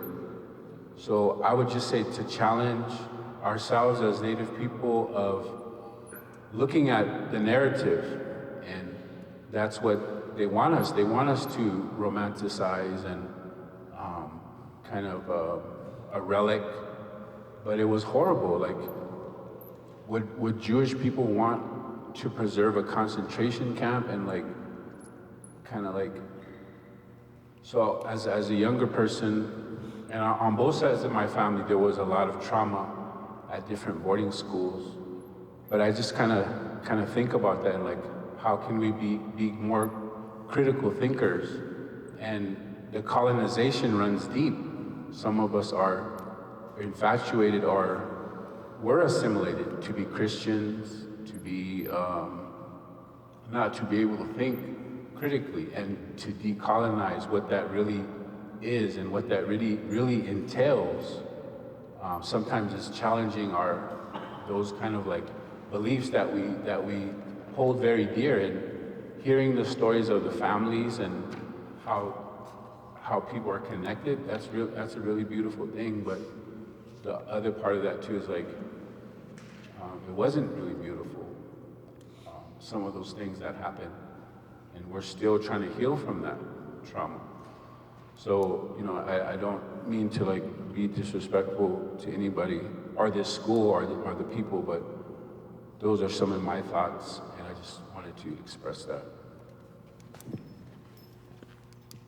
You're not disrespectful at all. I mean, I don't feel that way at all. I really appreciate your comments and your courage. Does anybody else want to?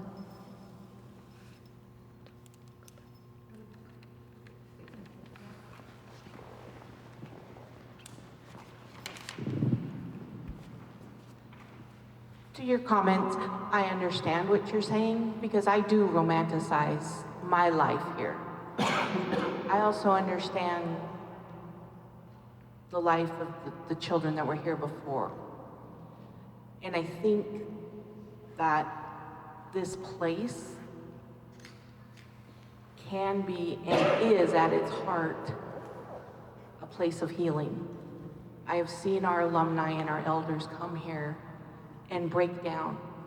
They break down and cry in the parking lot because that's as far as they can get. But without that trigger, if you want to call it, they can't heal. They can't let that anger and that sadness and that hurt go until they physically wash it out of their bodies. And that gives them the strength to step into the cultural center, to face those monsters and those demons. But alongside that, they see their friends. They see the relationships they made here. We have sweethearts that met here, married here, and died together. And I think it's a very strange dynamic, but I think it shows our resilience as Native people. They moved us around. They took us from our families. They took us to different parts of the country to separate us. And yet, we found family in one another. Maybe not by blood, but just by being Native, we found family. And to help each other move past that trauma, I think is why our cultural center is here, to help those alumni come back and face those demons and move on and heal. So when they are ready to make their journey, they're at peace, or they've at least reconciled with that part of their life. I hope. That's my hope for the cultural center. That's why the reflection room at the cultural center is my favorite part. That's my favorite part of the whole center museum, because you can sit there and be quiet and mourn. You can sit there and be angry. And that is a safe place for our elders and our alumni to go and do that. And in the building Stacy and I work in was the superintendent's home for the agency, for the BIA. And so many alumni come back that had never been in that building because it was off limits. And they stand outside and they look at the door, and I can see memories walking through their head of these people walking into this building and not knowing what's going on behind those closed doors. And when they come in now, it's not off limits. It's embracing. Stacy and I and staff, we welcome them into this home. We tell them about the home, and they are welcome here anytime. And I think, like Stacy said, there are no coincidences, and there's a reason why we're here at this school, to help everyone move past those feelings. Because a lot of the boarding schools that were built, are no longer standing. There aren't parts of them even. Stewart is one of those. Stewart is one of the only ones that still remains mostly intact. So to have a place to go and process all of those feelings, those memories, those fears, and leave it there, I think is important. It's like going to a cemetery and visiting someone there. You go there, you feel sad, you feel love, you miss them. But when you leave, you feel a little better because you left all that there with them. You're not taking it home with you anymore. And I think that's what happens with our alumni. And I just ask that you maybe try to picture that and maybe not hang on to the hurt so tight. But I understand what you're saying, because we have a cemetery across the street of unmarked graves. They just say boy, girl, and they're gone. We don't know who they are. Their families are gone. So they are important, and I think that the other students that come here help reconcile them as well.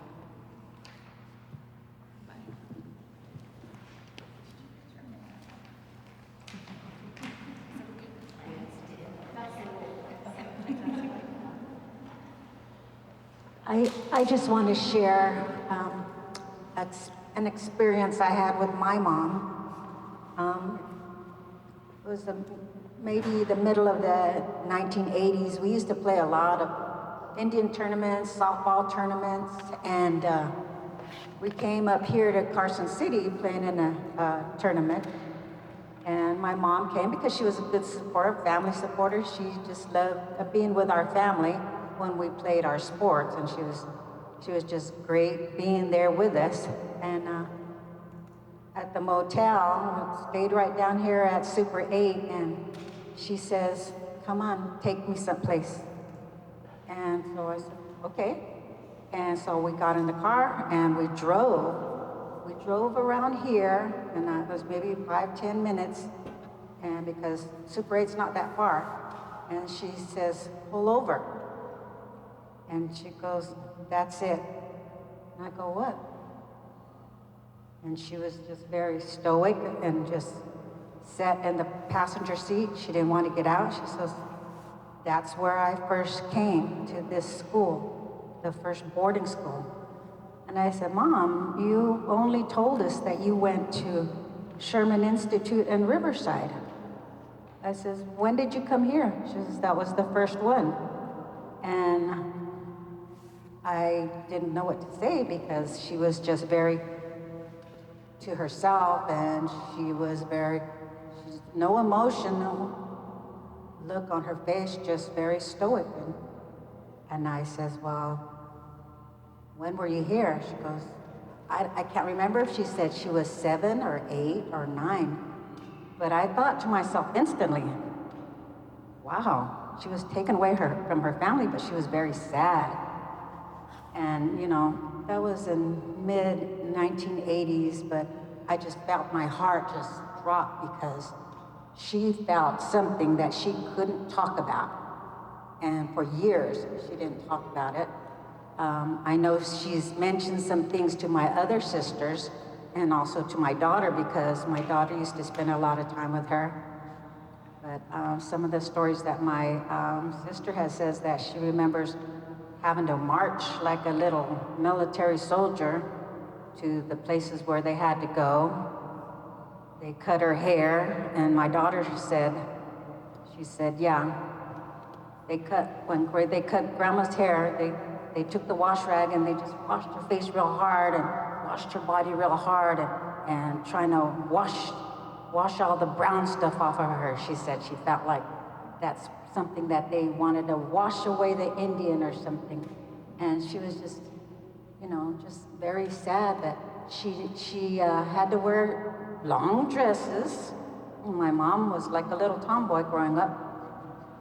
She always wore pants and climbed trees and wrestled with her older brothers and and you know, she was just a little tomboy. But when she came to the school, it was totally changed her whole personality. And she shared some of these things with, you know, other family members. And I just, when we visited today, I was just so sad. I could feel the pain. I could feel the sorrow. I could feel the tears from some of the people who have been here. And, you know, it's hard because that has affected all of us. And she had 7 children. 8 of us, 7 girls. But my brother, I don't think of him as, I think of him as my dad because he's the oldest. but there was 8 of us that she had, and he looks over all of us, and he takes care of us, and he is our parent. But my mom and dad did a good job taking care of us as we were growing up. It's hard for us because this is the trauma that we have gone through. And she's tried to tell us. It was very important for her, both her and my dad. My dad went to 2nd grade school. My mom went to 8th grade school. And after she graduated, well, went to 8th grade, that was her highest education, but it was important for them to say, teach us, tell us, you have to finish school. And that's the most important thing that you do, is finish school, get your education, because this is what you need to talk about. You need to talk about where you've been, where you came from, who you are, and you have to know these things to survive in this world. My sister Judy worked for Fresno City College for many, many years. Sister Susan, she worked for ECWA and for the Visalia Unified School District started out as Title IV program back then. There's a lot of educators in our family, and it's because my mom and dad, my mom kept so much of this to herself. And I can't imagine. I have many grandchildren. I have 23 grandchildren. I have 18 great-grandchildren. Some of them are 7, 8 years old, and I cannot imagine them being swooped out from under us and taken away. But my mom was here at Stewart for maybe, I don't know, a year, 2 years, and then they swooped her again and took her to Riverside. And so she got sick, had TB. I don't know if she got it from the school, but she had to stay in the infirmary for a while until she was well. Yeah, for us, that's the heartache that we feel, and especially today that everything just surfaced again.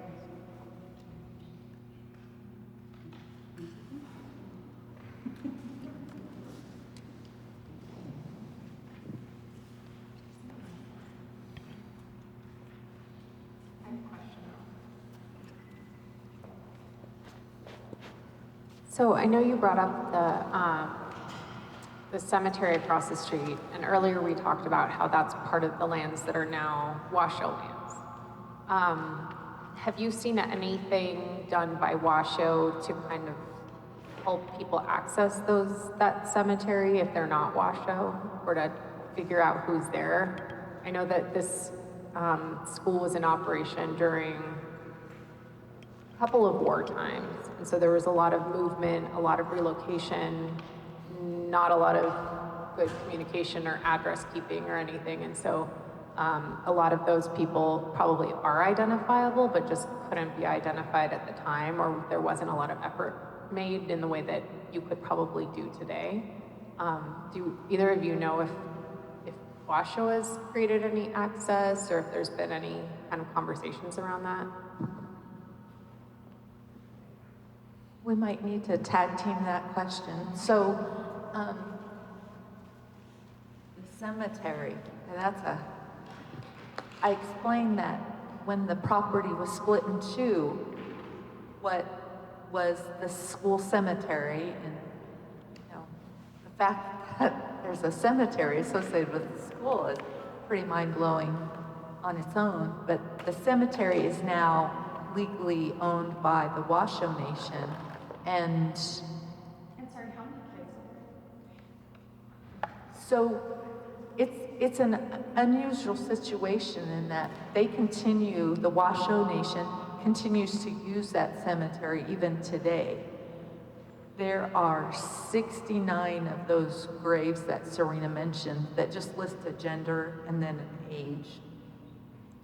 So again, back to Auntie Deb, after she made the announcement about her initiative into boarding schools, Governor Sisolak, the governor that appointed me, he actually convened all of our tribal leaders, all 28 tribal nations out here. He listened to some of our elders, one of them was a Washoe elder, tell their story about the school. He committed any kind of state resources But we knew that anything that happens over there has to be led by the Washoe Nation because it's their land. I've had the pleasure of meeting with their leadership on a couple of occasions, and I feel confident in sharing with you all that they understand that this isn't an issue just that impacts the Washoe people.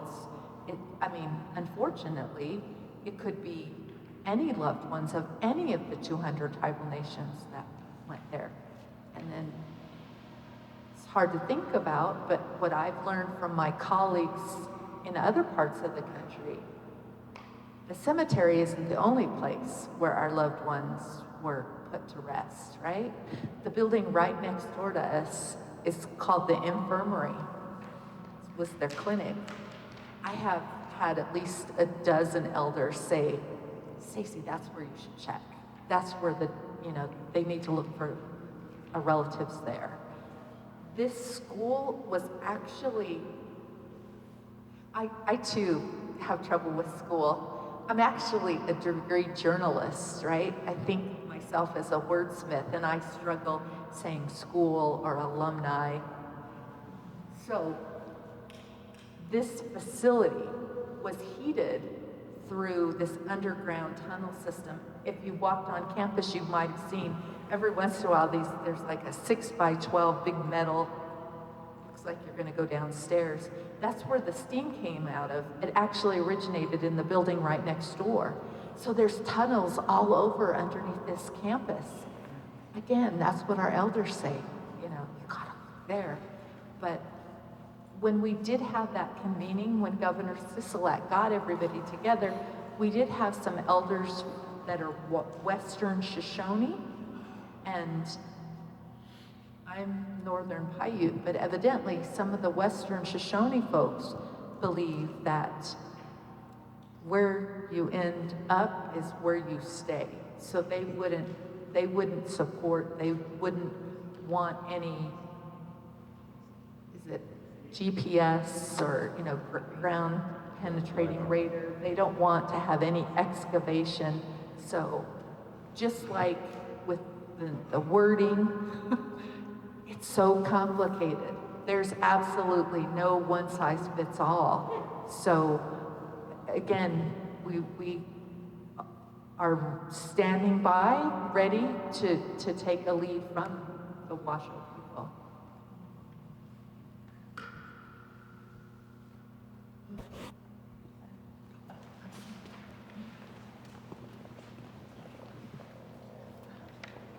I just wanted to add a little bit, thinking about language too, so I'm glad to hear your awareness of the power of language. And I know that the term or the phrase boarding school survivor is something that we've all probably heard. I think I've seen that somewhere on social media posts regarding Stewart Indian School, and I know that the annual run that I think initially was organized by the grandson, I'm not sure how to pronounce his name, but Koo Stevens. I think that they use that phrase or that terminology, and I wondered if that's something like even thinking of, maybe shifting or considering shifting some of the language. I think I noted it on here, like somewhere. Gathering place for former students and their relatives versus gathering space for boarding school survivors and their relatives, I wondered if something like that could be considered as well, because, I know that there is a connection and acknowledgement of genocide in the museum. It seems like there's a little bit of a disconnect if you're acknowledging genocide and then on the same, document putting student. It just seems like that doesn't totally line up to acknowledge and to have everything kind of be in alignment with truth. But I know too, it's a process that we all have different ways, because even I had to write a few notes down for me to process for myself, and I know it's something that we do a lot in the mental health field, thinking about person first language, you know, so there are some people who still identify with using a term such as alcoholic or addict.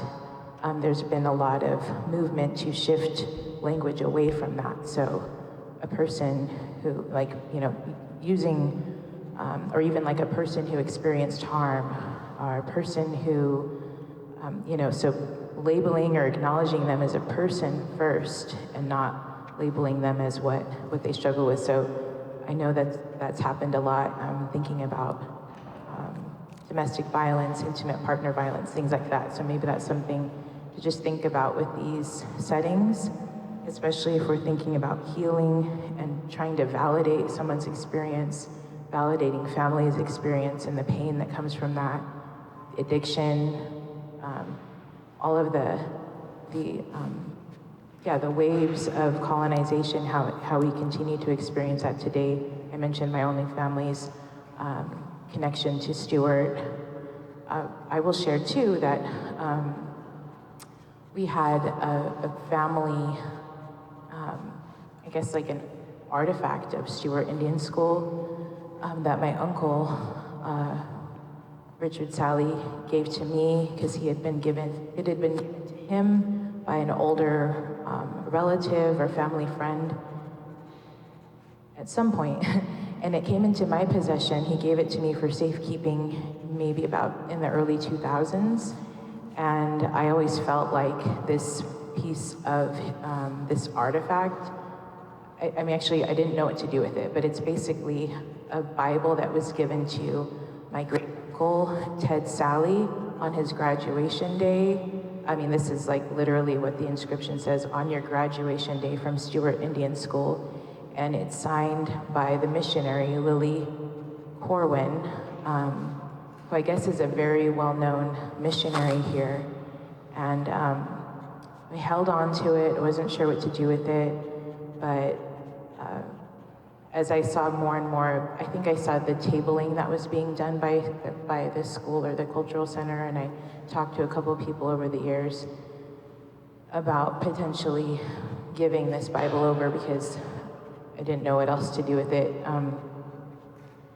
And it had 2 inscriptions in there, but so I know that I'm actually like thinking all of this out loud and processing in the moment. I guess there's a balance between like having those things, because I had also been told, why didn't you just like burn that or throw it away? But I also felt like it was some like evidence of my family's connection to this school, but I also know my family's experience of trauma. So I think maybe it is like something that I wonder too, that was a question that I had, like thinking about healing from the mental and physical trauma. I see that as a bullet point, and also providing services on healing from historical trauma. What does that look like, you know? And what kind of language is being used? I know I've been able to sit in that room and it feels good in that space, but I wonder, is there something beyond that, you know?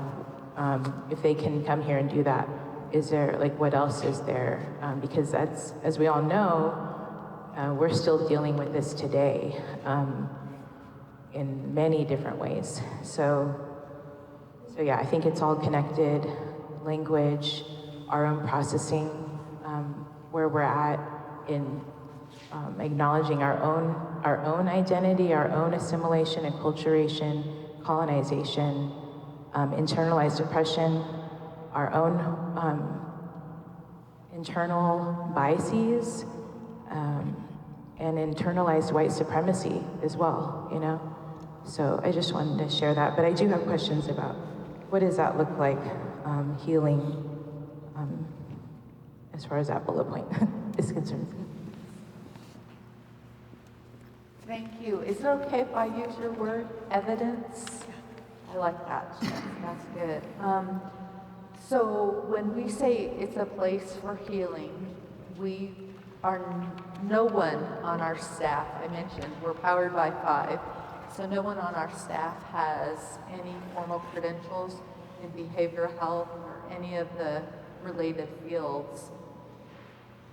we have a strong assertion that just coming together can be healing. Miss Melanie was here earlier. She has stepped out, but Saturday, she brought together 15 Native people, and they went to the back of campus and gathered willows, and then they went to the back of the cultural center where there's this big shade tree, and she showed them how to split willows, and they started a weaving process. That would be an example of the kind of healing. I don't know whether I should say it's played or not, but we have an annual powwow, right? Just bringing people together, community. We think anytime you get people together and they can laugh, that's partly healing. We have a young woman who served as an intern for us. She is a graduate of the University of New York, and she did her dissertation in intergenerational trauma. She's from the Walker River Paiute Nation. We have literature that she put together that was part of her dissertation. It's written, but it's bullet points about a little bit like what you opened with, like if you're starting to feel this certain way, and introduce your senses. So we have, we feel good that comes from not just a Native person, but a Native person with formal credentials. So one of the bits of feedback, and I'd love to hear from you all, one of the bits of feedback that I have collected about the tour that the secretary is on, folks go to places, perhaps something like this, and everyone shares. But what happens next week? What happens next week when everybody goes home? The secretary's back in DC, and we have elders that are alone with their thoughts, or something happens. So I advocate that as we discuss what can the state of California, what can the state of Nevada do to help, whether you want to call it reparations or compensation. I think, mental health services are an absolute piece of that puzzle. I can tell you that during COVID, our neighboring town, they spent a big chunk of the direct funding they got from ARPA, the American Rescue Act Plan. They worked with a company that has like a dial-in mental health services, right? So cell phone, home phone, you can call them. I know that's not perfect, but I felt like, okay, that's at least a start.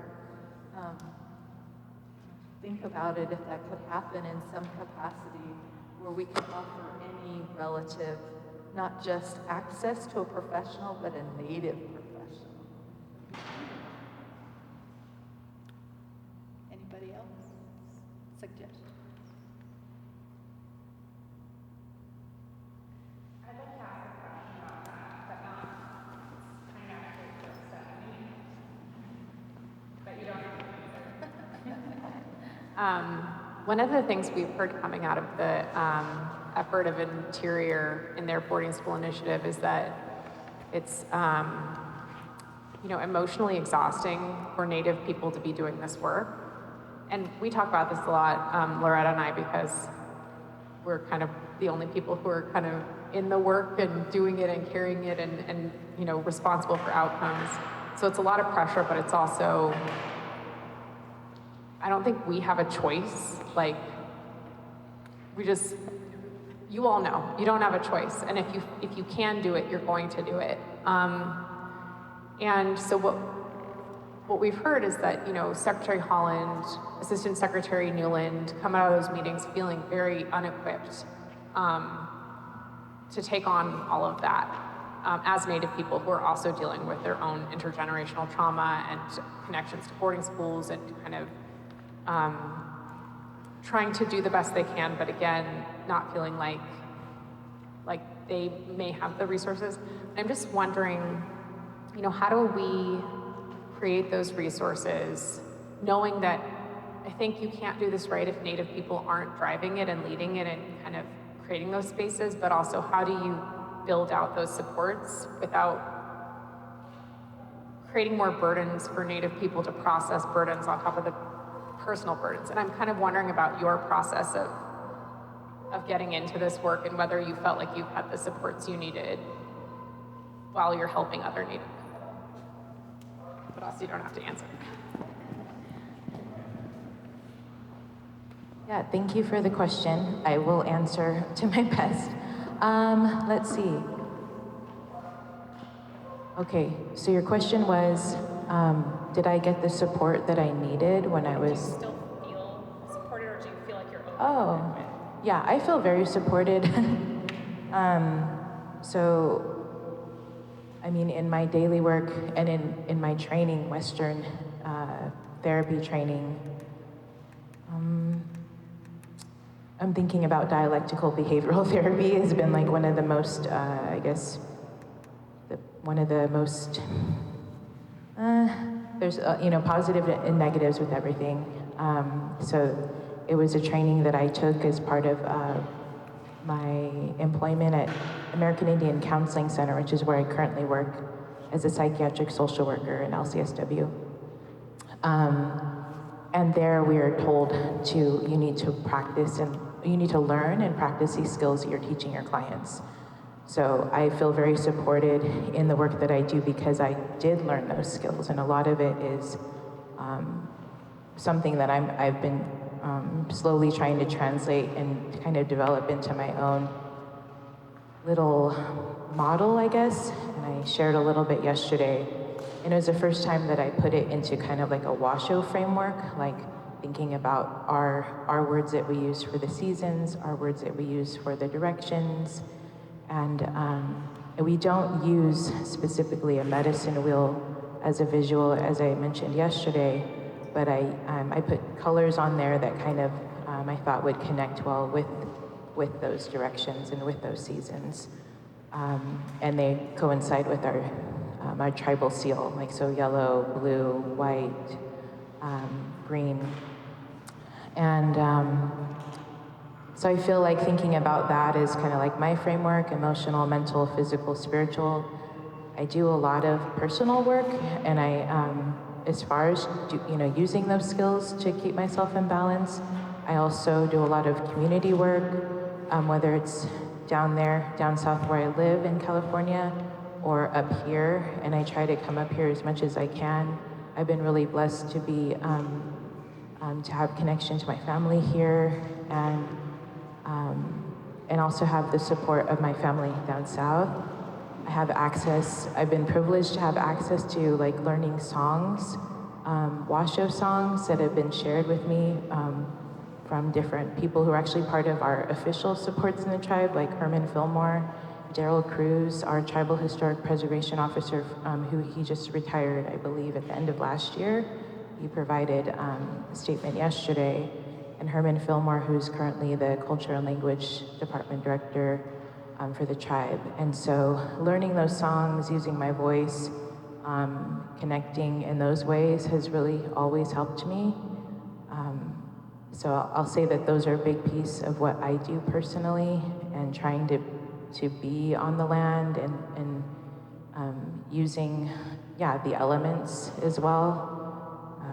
I think that those things help me. And I've had a lot of support, I think, from elders as well, from here, from my family, from my uncle, as well as other elders like throughout the California region and Native country, because of the work that I do, both paid and a lot of non-paid work.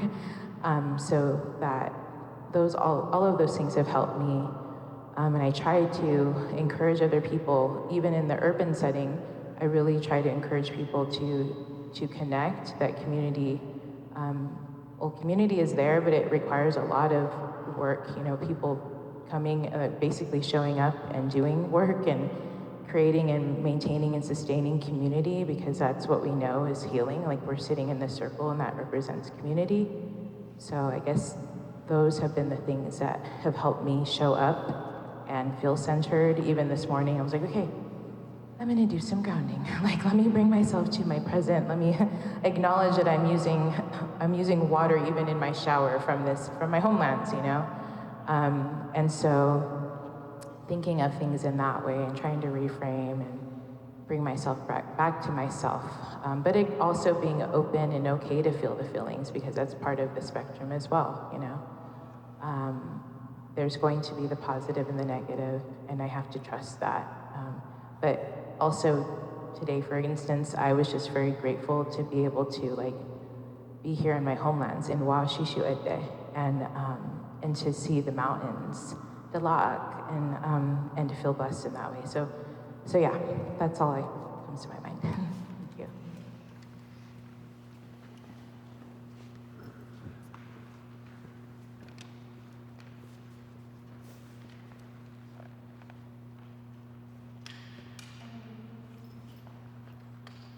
Any other questions for Nevada Indian Commission? Or thoughts?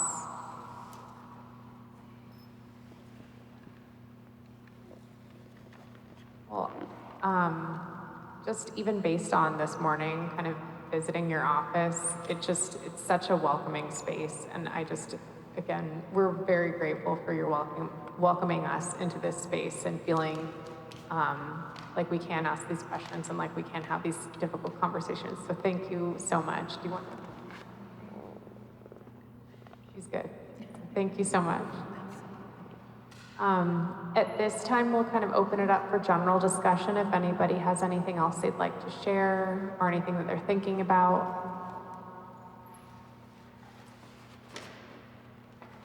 Any reflections on this weekend?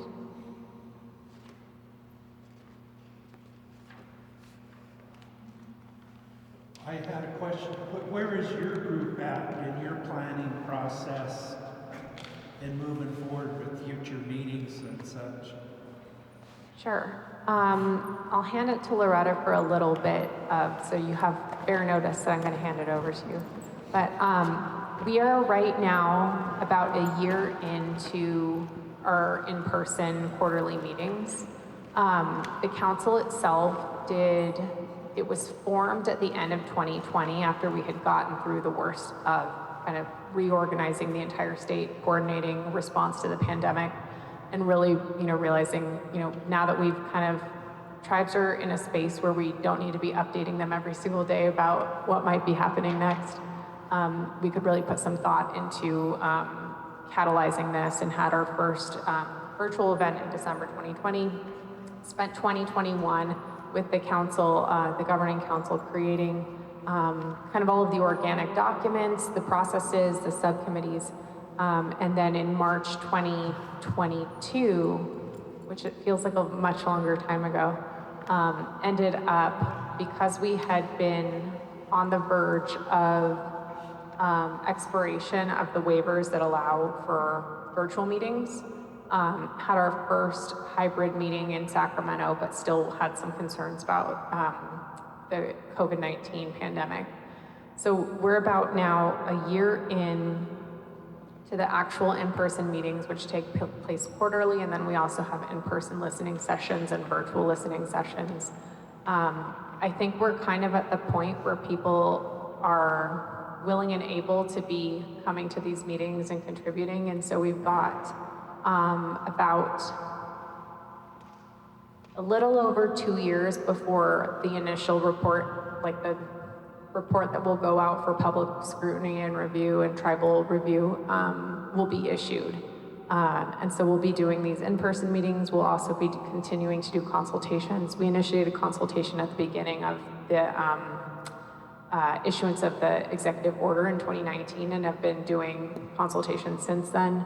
And so we have a charge to consult with all 170 plus federally and non-federally recognized tribes in the state, and then do listening sessions with California Native communities generally. So what these regional meetings are intended to do are exactly what we did this weekend, or I guess it's Monday, Tuesday, I keep saying weekend because I don't know what day it is, but is to make sure that we're getting to the community and making sure that people who are in the community can speak to their own perspectives, needs, et cetera. We also make opportunities in urban areas because we know there's been a lot of relocation, and so have opportunities in Los Angeles, Sacramento, San Francisco, Riverside, San Diego. So that's kind of a long, convoluted answer, but we're in the middle of the process of gathering information, gathering ideas about how to move forward, and then we'll have the subcommittees have their first meeting in person at our July quarterly meeting, which will be on the North Coast, where they'll start thinking about, how are we defining these issues? What is the lens that we need to apply to all of the different issues? And make sure that we kind of have that across the report as it becomes developed. Do you want to add anything? Yeah. As you can tell, I'm not much of a talker, but I see that, so Jason handed a flyer over, and we have it at the sign-in table. It has a map of California and kind of lays out the different locations that we will be tentatively going to this year. Our next meeting will likely be in June at this point, and it will be a listening session in Sacramento, at Sacramento State University, partnering with them. And so once we get that date fully confirmed and the times, that information will be made available. Like Christina mentioned, we do the quarterly meetings, but then on top of that, we have a bit of an ambitious goal to at least do one in-person convening per month. And so far, I think we've surpassed our initial goal. We just came off of in March, we did a week-long listening session tour in Los Angeles and Riverside County. And so I think just the goal is to get out to as many places as possible, because we recognize the diversity of California, the sheer size and amount of tribes and different perspectives. We just want to make an opportunity for that all to be captured in this whole process. And Christina did mention the listening for the subcommittees. We do have several subcommittees, and what we kind of view those as a lens, essentially, for different larger issue areas. And so the subcommittee sign-ups, there's a flyer at the sign-up table that has a QR code that will take you to a Google form. And it's essentially just asking for your contact information and your interests, and then that's kind of how you join the subcommittees. Also, we are available if you have any questions or if you have a particular interest that you would like to work with the council on. Great. And then in addition to those, we will join affiliate events or partner with affiliates to do kind of joint convenings and hearings. So for example, Fort Bidwell Indian Community has an annual kind of commemoration for the boarding school there. We plan on joining them in October for that. And then plan on also visiting Chimawa, where some California Native kids were sent, and then also Quitsan on the border of Arizona and California has a closed boarding school as well, and that's kind of a gateway for the gold rush as well. So plan on trying to reach everybody, no matter how far, and try to incorporate all of the diversity of perspectives, and also ideas about how we can be, doing better. As Stacy was mentioning, some of the recommendations that come out of this, whether they're, increased culturally sensitive mental health and emotional and behavioral health supports that come out of this. We want to understand what those recommendations are and make them flexible enough so that they can be applied regionally and also specific to those different populations like elders, like youth, like urban, in a way that doesn't feel like we're excluding anybody or increasing potential for lateral violence. Any other questions or thoughts or comments or suggestions about things that could come out of this? And a specific question, so in terms of subcommittees, we are we're going to start doing our in-person meetings beginning in July, and then doing virtual meetings. I think every 3 months the subcommittees will meet. So as a part of this process, we initially started with 4 listening sessions per month. for the different regions, and then narrowed that down to just two listening sessions per month, one in the morning, one in the evening, just to allow for different schedules and just to increase participation. And then transition to a monthly virtual listening session. And what we're doing now is subcommittee meetings. And so our goal is to have 2 subcommittees per meeting, and then kind of rotate those out. And so if anyone has any feedback on the process at all, because this is the first of its kind, this whole process statewide.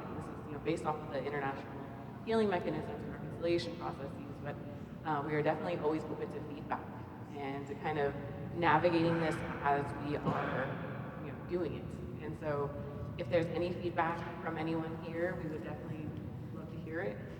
But again, no pressure. And yeah, just thank you all.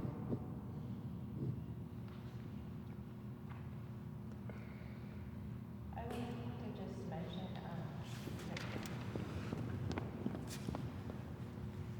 I don't think we talked about it today or yesterday, but the issue of missing and murdered Indigenous women affects all of Native country, and May 5th, which is this Friday, is a National Day of Awareness and Action. So I guess I just want to encourage people to check out. Can't think of the actual organization, but if you look it up on online, you can find. Not sure if it's the National Women's Resource Center, National Indian Women's Resource Center, something like that. Okay. So that's something that I just saw last night on social media. I believe Pyramid Lake, Paiute, I think they're having some sort of gathering. I believe that it's that. But I want to uplift my relative's name, Anna Marie Scott. And she was found murdered, I think it was early February 2022. And so I just want to uplift her name and acknowledge that justice is still not served for her or her family. And she was found in Reno, Nevada, off of the highway. And it's something that is still being navigated by, not only her family, but just the countless number of Native women, girls, boys, just relatives, thinking about how our communities are impacted by that. That's another piece of the trauma, is how solving or prioritizing, investigating, or even searching for people when they're missing, let alone investigating the actual truth of what happened, and finding justice for the families, that is still an issue that we're all facing and navigating. So I encourage you all to look into what's going on in your areas. I know there's stuff going on already all across the state and the country. So just wanted to share that.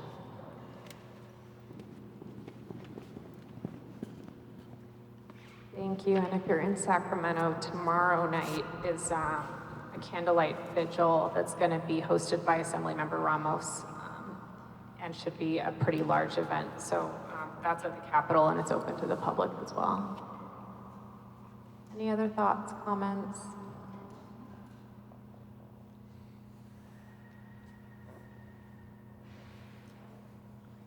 Do you mind if I ask you a question?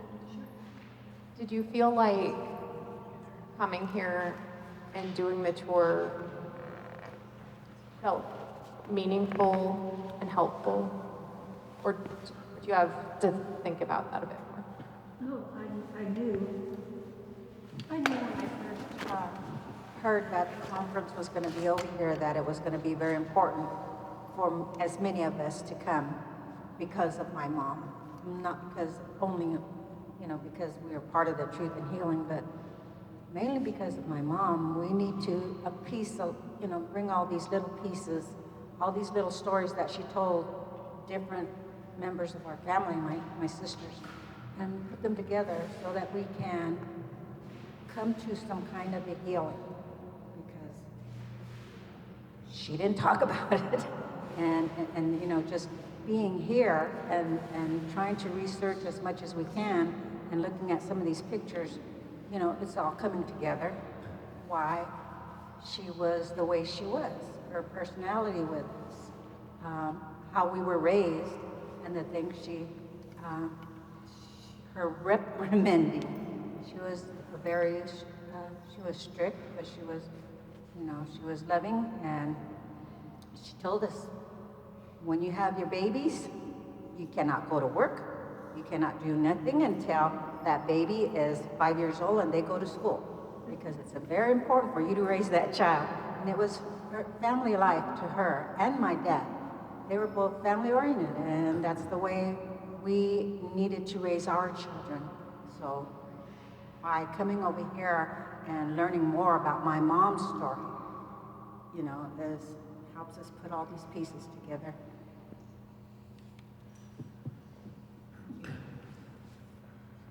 Anything else?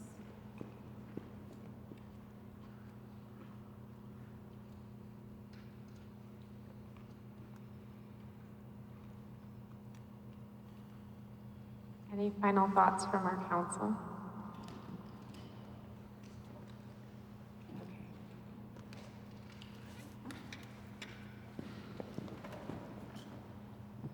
Yes, I just want to say thank you to everyone who came, who participated, who listened. It was a very moving experience for me, and we'll take this information back and try to write a good report. Thank you. Thank you. Would you mind closing us out? No pressure. You can say no.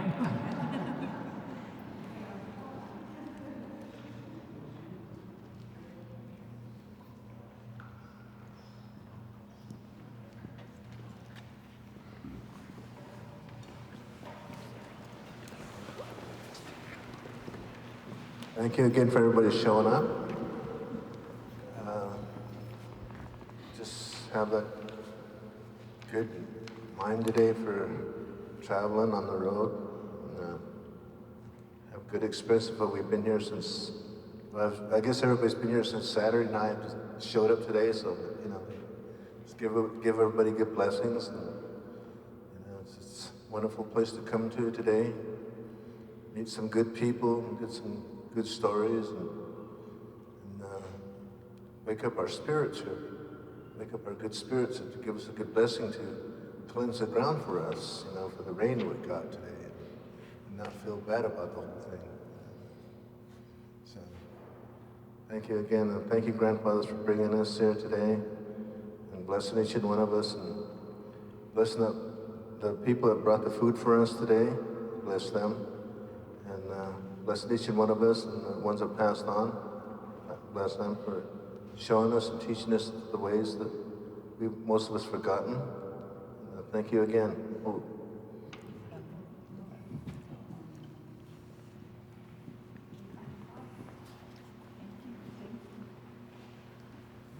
Thank you.